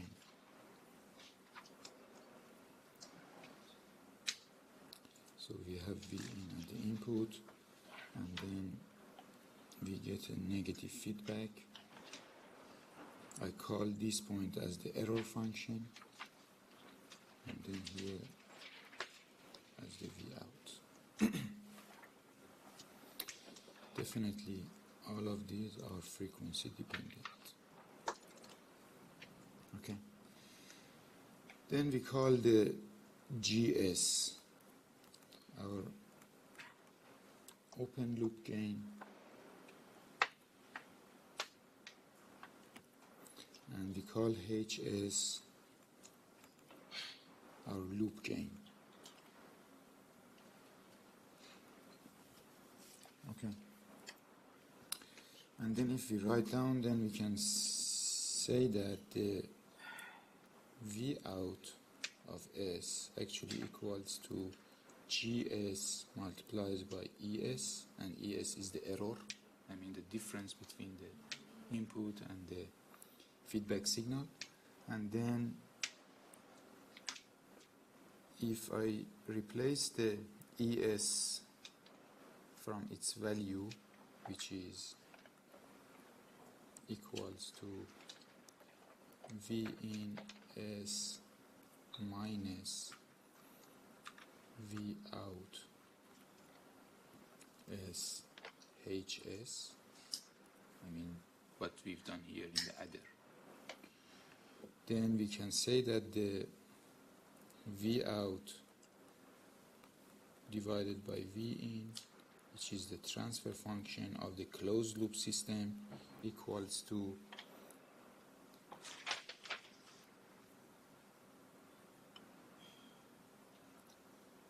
GS divided by 1 plus GS HS.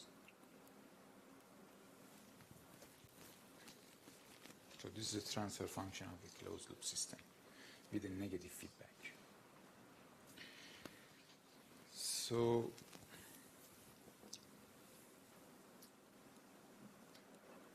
if the GS HS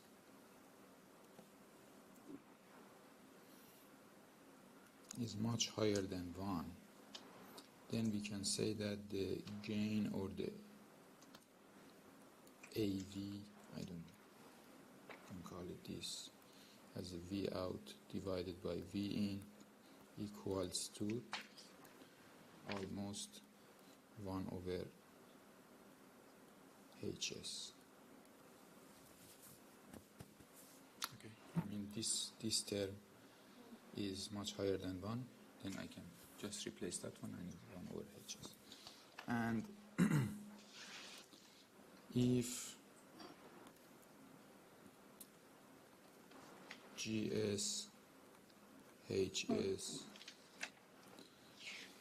for example, equals to -1, then the gain is, or AV is infinity. I mean, the system will be unstable.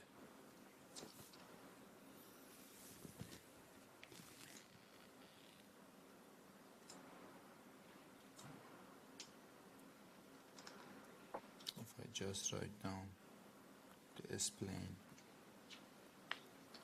when this is -1, means that we have some poles here.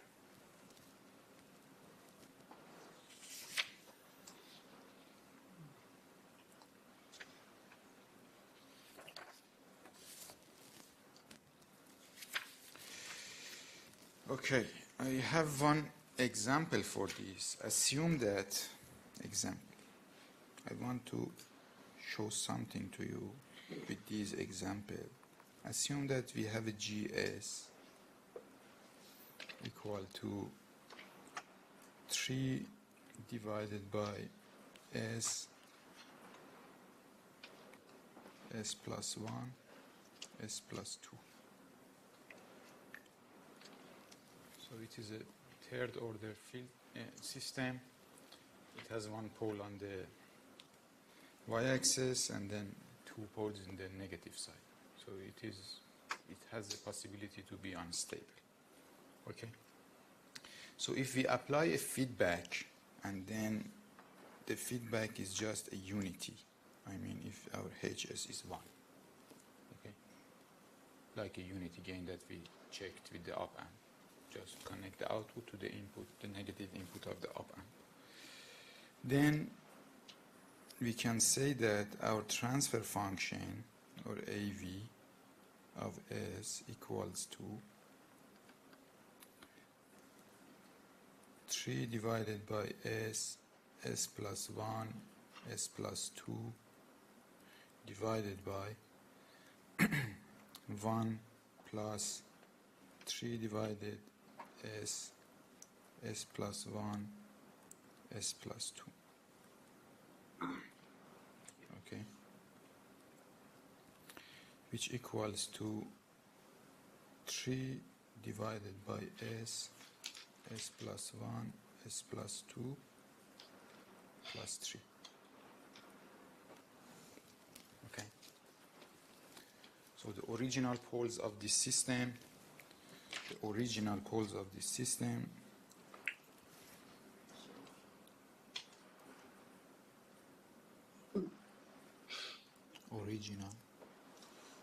open loop without any feedback.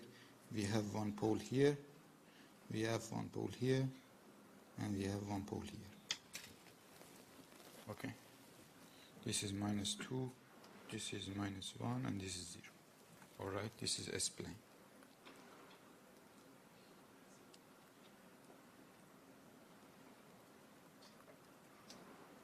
And the system could be unstable. Very close, because of this pole, it could be unstable. Alright? But if now I calculate the poles of this system, then the poles are at, so it has another poles. So the poles are at, one pole we have at -2.672, and 2 poles we have at -0.164 plus minus J 1.47, 0.47. Okay. So the new poles of this system, again, if this is your S-plane with the feedback, then we have one pole here at -2.6 and then 2 poles here. And the system is stable, very good one. Okay. So all the poles are in the left half and the system is stable.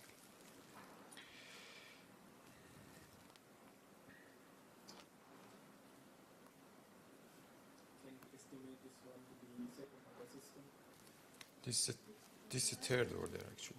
It has 3 poles. Then can we estimate the second order? It's a cascade of a first order and second order. We can see when we are writing a higher order systems, we always try to break it into the second orders and then to solve it. But if it is higher order, then we break it into multiple of second orders and then say that, okay, it's 1 second order, another second order, another second order, and then try to solve it. But this is a cascade of first order and the second order. So these 2 poles are a second order system. This is only one pole at it, somewhere. All right. My intention for this example has not been completed. I just want to make another example and then compare these 2. Assume that we have another system, I mean the same system, almost the same system, system number 2.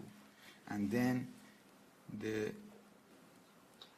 system is like this. I mean it is 7 divided by s plus 1, s plus 2,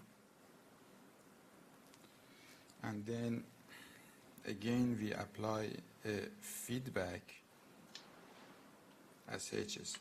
This system, the original system, is the same as that one, just the gain is different. I mean the difference between this 7 and that 3 is the gain.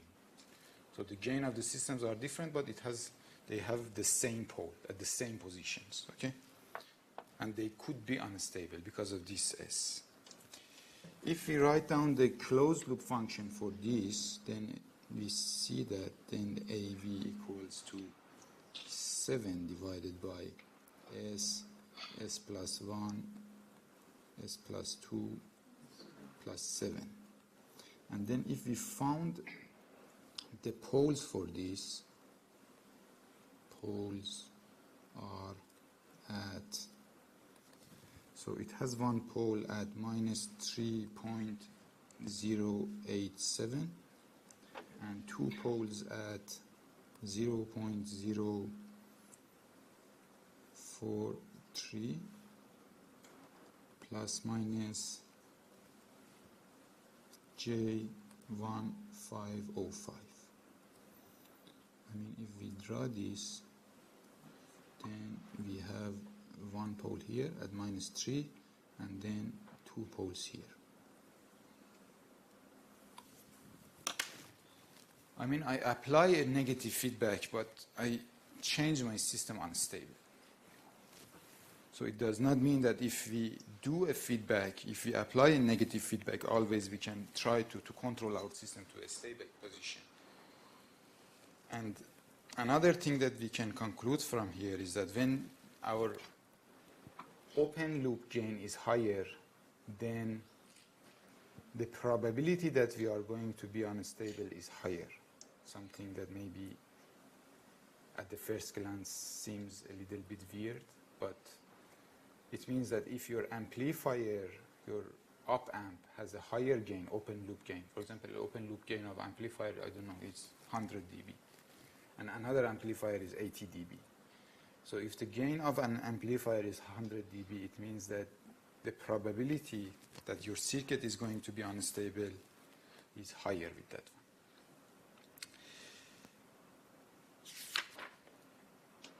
If I want to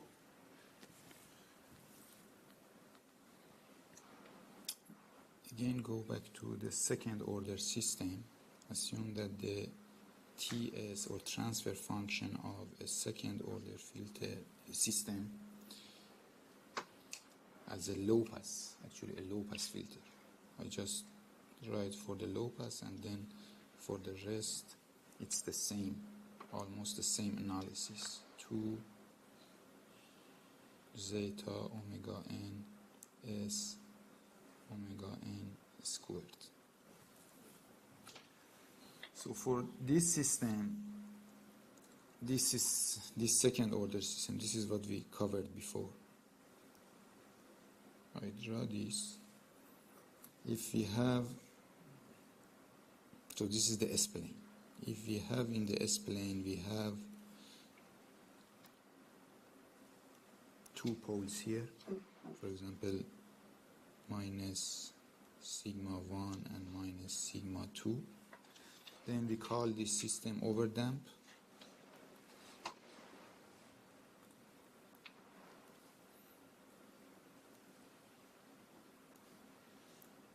If we have two poles at these points, so this is actually omega, you can say omega d, and this is minus omega d, and this is sigma 1 again. Then we call this underdamped.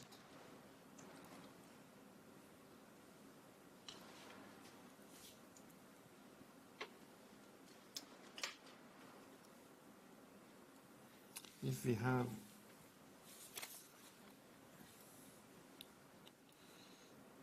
poles at this position, for example omega d and omega d, then we call this undamped.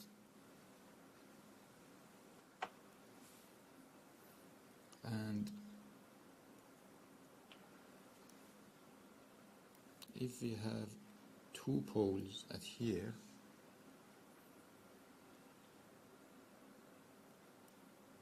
I mean this is two poles at the same position,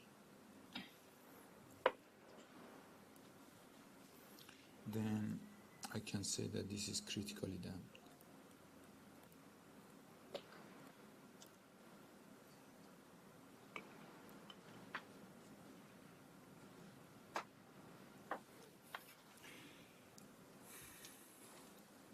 For this one, actually the zeta is greater than 1. For this one, the zeta is between 0 and 1. For this one, the zeta equals to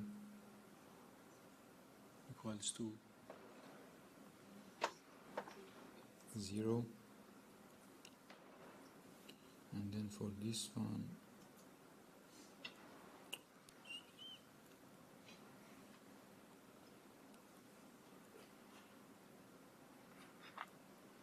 zeta equals to 1.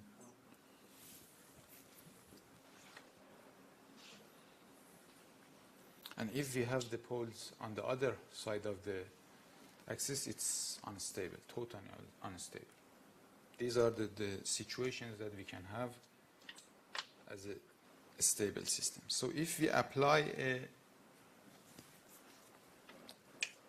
UT to this system, I mean now if we are looking into the time domain, if we apply a UT to this system, what's the meaning of UT? UT means that it is 0 and then it gets 1. That's 1 point. So this is time, this is amplitude.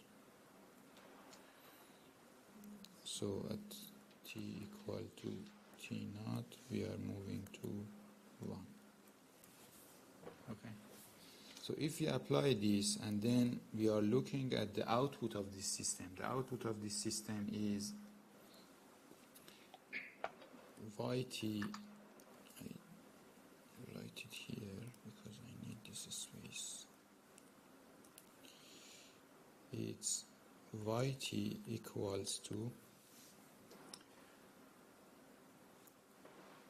1 minus 1 over square root of 1 minus zeta squared e to the power minus zeta omega nt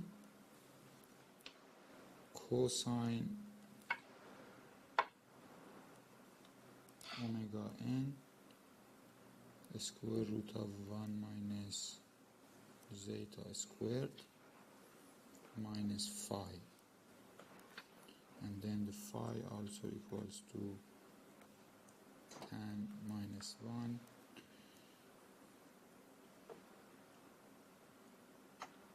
zeta divided by square 1 minus zeta squared. I mean, it has two terms.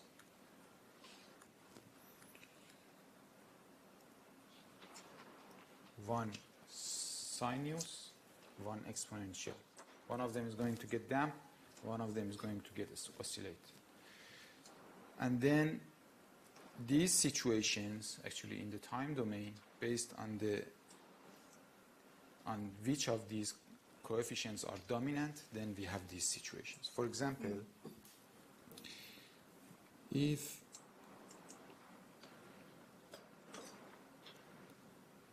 we have undamped, so undamped is like this.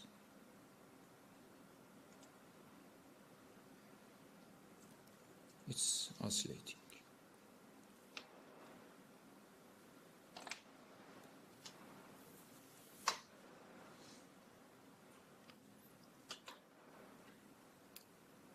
Zeta equal to 0. So it's oscillating. And this one, we don't have this component. We don't have the e to the power minus zeta omega naught. So that one is constant, and then it has an offset, and it's oscillating. Phase shift offset, something like that. Okay. So this is, I say this is zeta equal to 0 or under. Okay. If we have a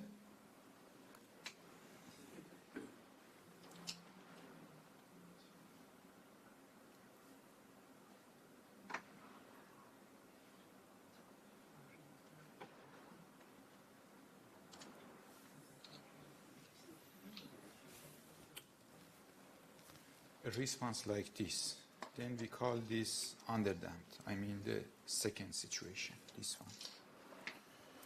So this one actually is zeta between 0 and 1. Okay. We have both of the components, cosine and e. So it is oscillating, but it's going to be the oscillation going to be damped. And then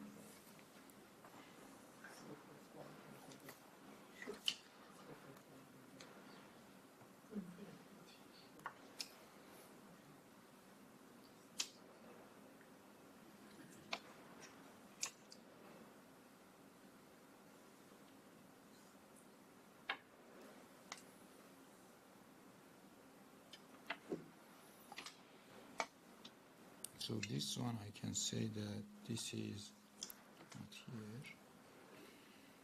For example, this is zeta equal to 1. So this is critically damped. All right. And then undamped is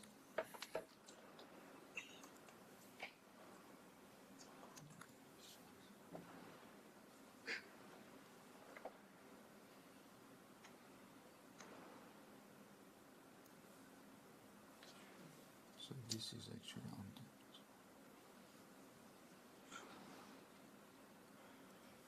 I mean, it gets the final value, but it takes the final value, but in a longer time.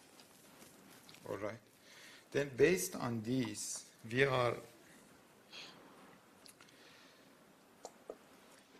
defining few parameters that then we can, based on those parameters, analyze our system in the time domain.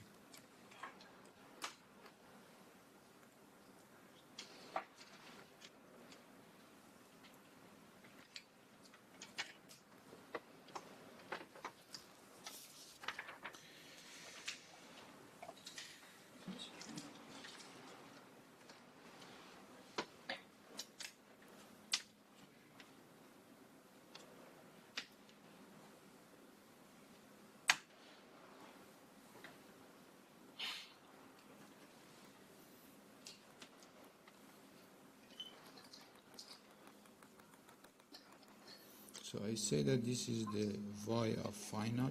I mean, this is the final value that I should take. I say that we define t rise or tr from the point that my signal is getting to 10% of the y final to the point that it reaches the 90% of y final. I mean, from here to here, then this value is tr.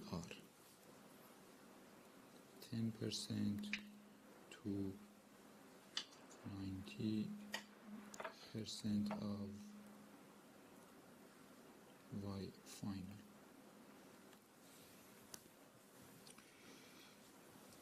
We define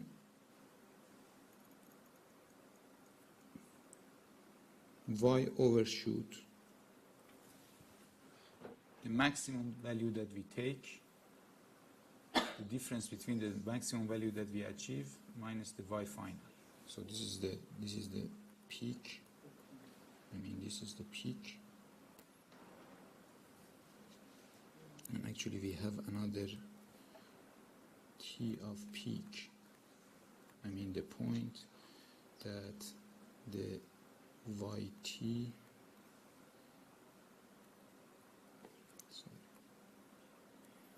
t where yt is maximum.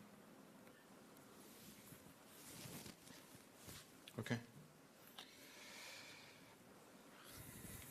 And then here is the t of peak or TP.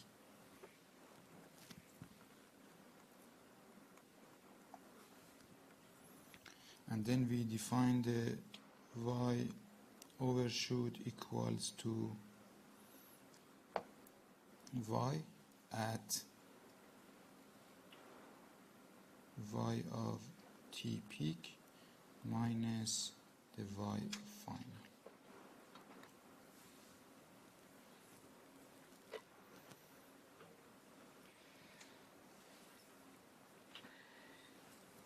So if I want to tell you that the TP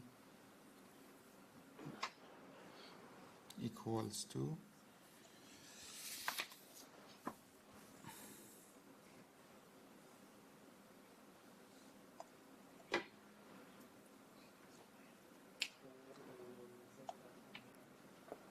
pi divided by omega n square root of 1 minus zeta squared. So this is the T peak. And then we define another value, settling time, yes. So the settling time is the time that your output, so if this y is, for example, 1.02% of the yf, and this is 0.98 of the yf, then we say that this is the settling time. I mean, we are reaching within 2% of our final value, okay?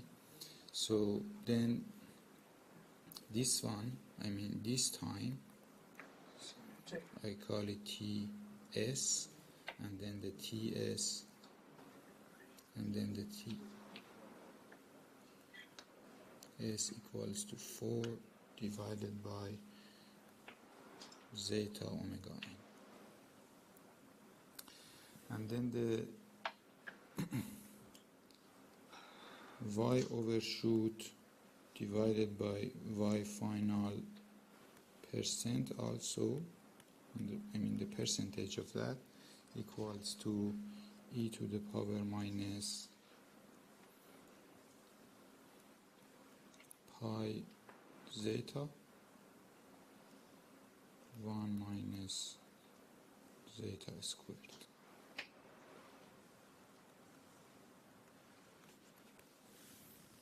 Percent.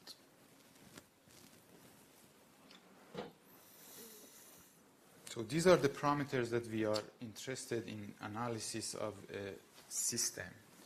the overshoot, the rise time, but the rise time does not have that a very practical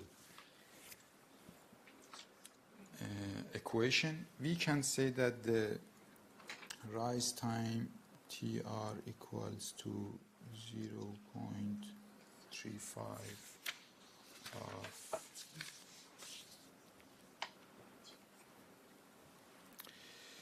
I think this one divided by 1 over f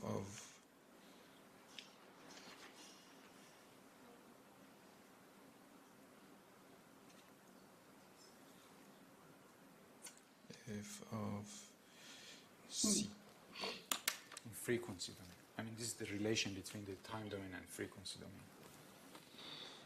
So the cutoff frequency of your low-pass filter, then you can say that, okay, my rise time in time domain is like this. Okay.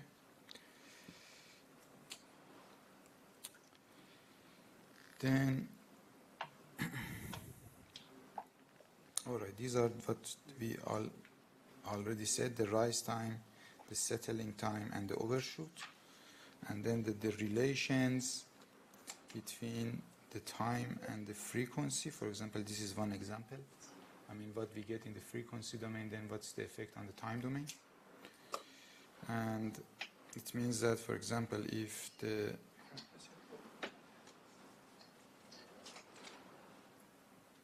high frequency response means the cutoff frequency as 20 kilohertz, then the rise time is this value.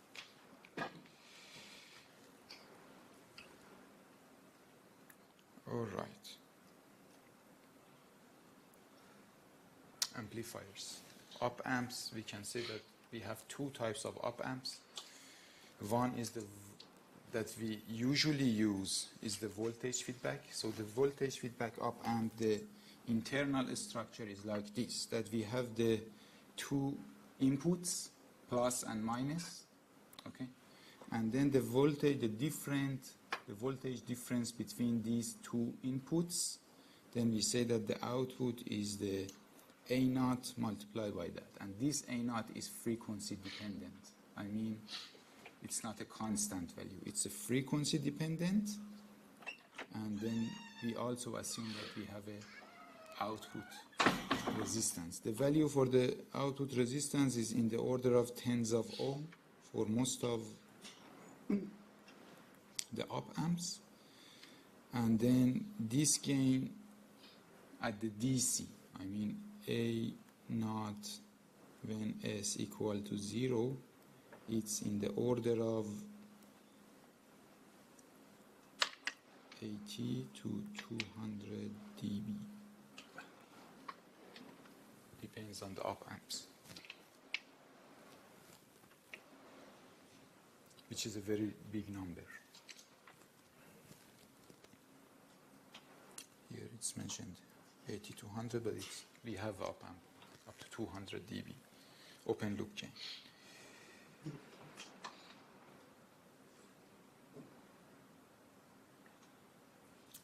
So if you look at the Bode diagram of the op amp, so this is what you see, that the open loop gain of op amp, I mean this AO of S, the amplitude of this AO of S is a value, for example here, I don't know, it is 70 something, and then it drops. By increasing the frequency, it drops, and then at some point it reaches 0, and then we call this point as a crossover frequency. So when we cross over the 0 dB, then we call this point as a crossover frequency of the op amp. I mean, it does not give you any gain anymore at this point, the open loop.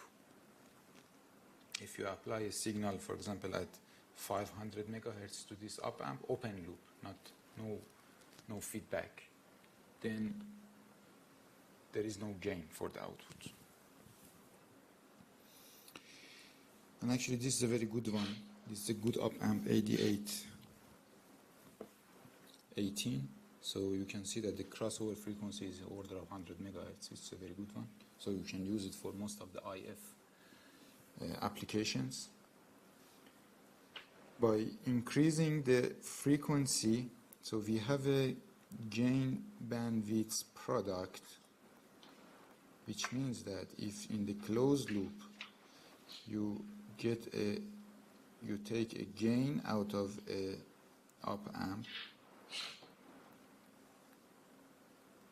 by increasing the gain, then the bandwidth of your signal will be reduces. I mean, if you want to get a gain of, I don't know, 20 dB out of the op amp, 20 dB means 100, and then the gain bandwidth of the op amp is, I don't know, 5 megahertz, then the bandwidth is 5 megahertz divided by 100, which is 50 kilohertz. So your signal higher than 50 kilohertz you cannot achieve a gain of 100. It will drop. The gain will drop.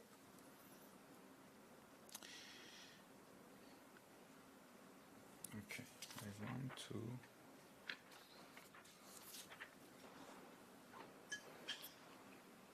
go to the. All right, and this is what I mentioned at the beginning of the class. I mean the two configurations for the op amps, the inverting and non-inverting. But to find the stability of a circuit or op amp circuit or any circuit, we have to do two things. So this is important actually. The system that we had, HS, when we want to find the open loop gain of a system, so sorry, this is GS. The system that we had at the beginning. And this is your add, and here was the ES, and then here is your V out, and then we get a feedback here. HS, and then I do not connect this. I mean, we open the feedback. I call this as V return, and then I apply another signal here. I call this as V test. I want to see that if I apply something here, then what will I get at here at V return, and then I make my input 0, plus, minus. No input. I open the loop. I apply a signal here. I want to see that what I receive at the V return. Then I can say that the ES equals to the V test, and V test also is a function of frequency because nothing is coming from the input. ES is this one, and then the V out equals to ES GS equals to V test GS, and V return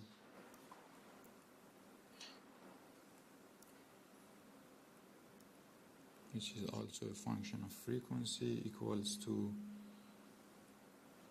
V test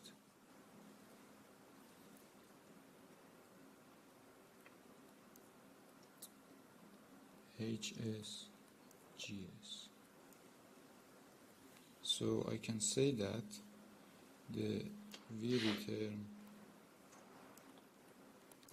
over V test equals to GS HS, and V return over V out is just HS.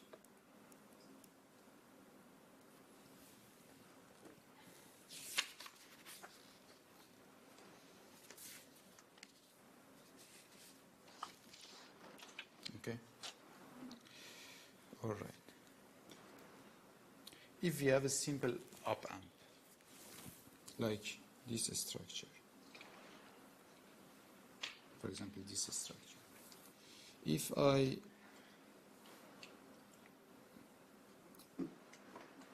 open the feedback, I mean if I open this point, and then I remove my source, I mean I put this as a ground, okay, and then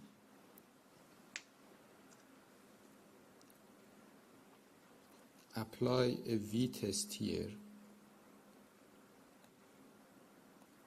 and then look at the V-return at this point,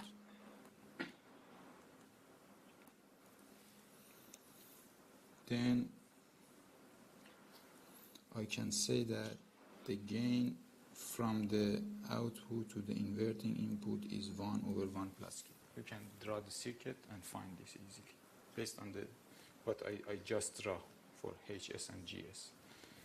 So you can see that the gain of the loop is 1 over 1 plus K. I mean that if we increase the gain of the feedback, if we increase the gain of the closed loop, it means that we decrease the gain of the feedback, and then it helps for the stability. This is what I mentioned in the example as well. So if instead of HS equal to 1, for example, if we had a HS equal to 5, we increase the gain there, and then that will help to make a more stability. There are 3 factors that can change your stability of your system. The first one is the load capacitance at the output of your amplifier. I mean, if we have this amplifier,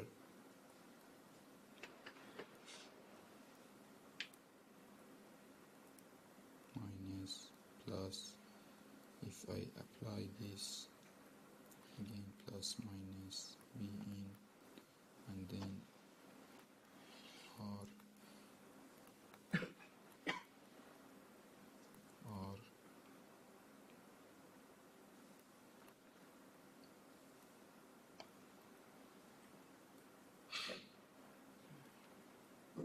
CL. Okay. If we have a structure like this, I mean if we have amplifier and then we use a load which is capacitive load. The problem with this capacitive, if we use a unity gain, I mean if we use R2 as equal to 0 and R1 infinity, a unity gain, then the transfer function that you get from your amplifier based on what I said, that you have to open the loop and just put the input as 0. Then the transfer function you get is like this. And it means that you have adding 1 pole to your system.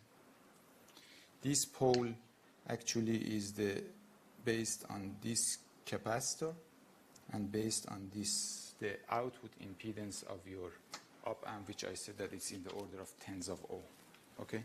If it is unity gain. If it's not unity gain, then it's different. I mean, then you have to find with R2 and R1, so it's more complicated. If it's a unity gain, then we have a pole at this point.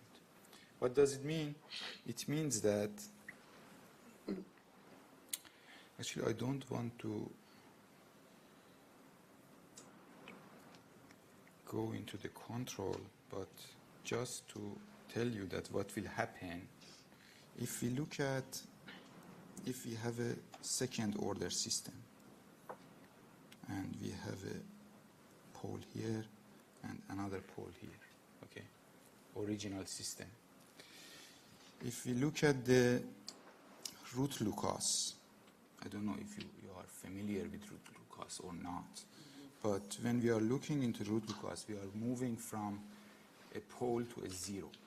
Assume that this system is a low-pass filter, so there is no 0, so then the root Lucas of this system is like this. I mean, it goes to the infinity, and here also it goes to infinity. if we add a pole to this system, depends on the position of this pole. If the original poles of your system are here, and then we add a pole at this point, then these two are going to this one, and then this is going to this one.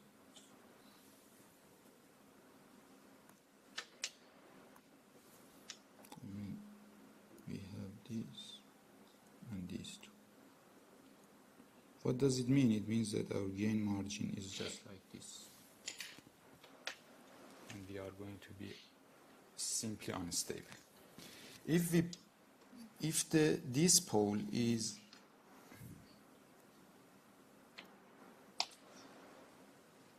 at this point, then it's fine. Yeah, I mean, it is.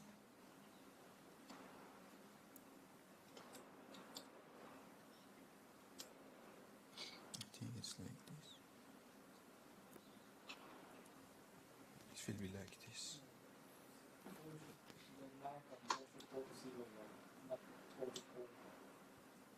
Sorry, to this point, for example.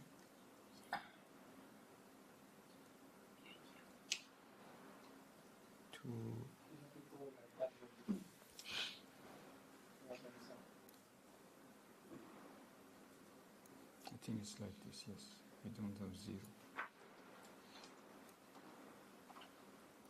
It's really like this. And then our gain margin is still good.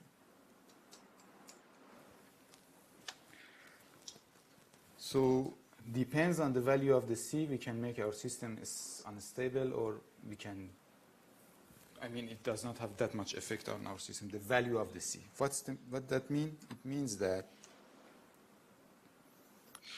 okay, here,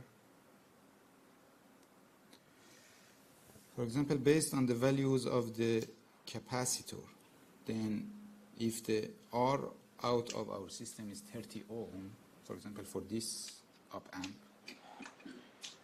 then you can see that the pole could be at these 3 frequencies. It could be at 50 megahertz, it could be at 5 megahertz, it could be at 1 megahertz. And then our response could has no effect, could have a negligible effect, or could have a very dominant or drastical effect. If your pole is coming into the lower frequencies, it means in the frequency of your interest, then it could be problematic. So this is one problem. I mean, this is one parasitic which can make your circuit unstable. Another parasitic, the same thing, if we have a inductance in our path. This inductance could simply comes from the inductance of this resistor, I mean the natural inductance of this resistor. All resistors has nonlinearities and parasitics, or simply can come from the track on your PCB. I mean the track that you draw, if the track is long or the track is the thickness is not good enough, then it has an inductance. So based on this inductance, again, if we write down the HOL of this system, we generate a pole. And the same analysis. I mean, this pole could be problematic. And this pole actually comes at this point, based on the... And you see that if the gain of your system is higher, then this pole will be could be in out of region. I mean, with higher gains, usually we get a better stability. It's a kind of trade-off. When we increase the gain, the stability is better, because the position of the poles moves to the higher frequency. I mean, the T reduces, then 1 over T is in the higher frequency. another parasitic is the input capacitance. I mean, you apply your signal, and then there is a capacitance between the pin inverting and non-inverting of the chip. Okay? So this capacitance also can give you a pole somewhere. And again, this could be a problematic for our stability. What I want to say that all of these poles are a kind of lead characteristic. I mean, they are 1 over 1 plus S tau. Okay? And this is lead. So to compensate this, then we have to make a lag in our system. And make a lag is simply we can do with a capacitor in the feedback. So by putting a capacitor in the feedback, what we are doing actually, we are adding 1 0 and 1 pole. And then try to make this 0 in such a way that it is exactly at the same position of the pole that happens or generated by the parasitic. For example, you had the capacitor here, it generates a pole, this Cl. Then I add another capacitor here in such a way that the 0 which is coming from this capacitor is exactly at the same position of this pole. Then if you look at the Roots-Lucas, so originally I had these 2 poles, then because of the Cl I had 1 pole, and then I add Cc in such a way that it generates a pole and a 0. But the 0 should be exactly at the same position of the pole which comes from the parasitic. Then this Roots-Lucas is like this. I mean, this pole is going to this 0, done. So it does not have any effect. And then these 2 are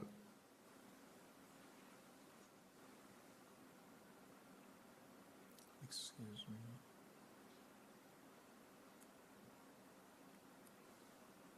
Again, these 2. This is like this.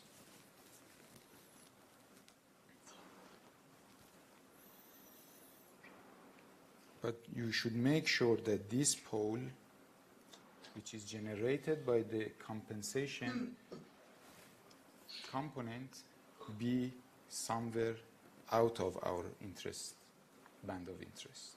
Okay? This is very important. I mean, this is what you should consider in designing the compensation technique.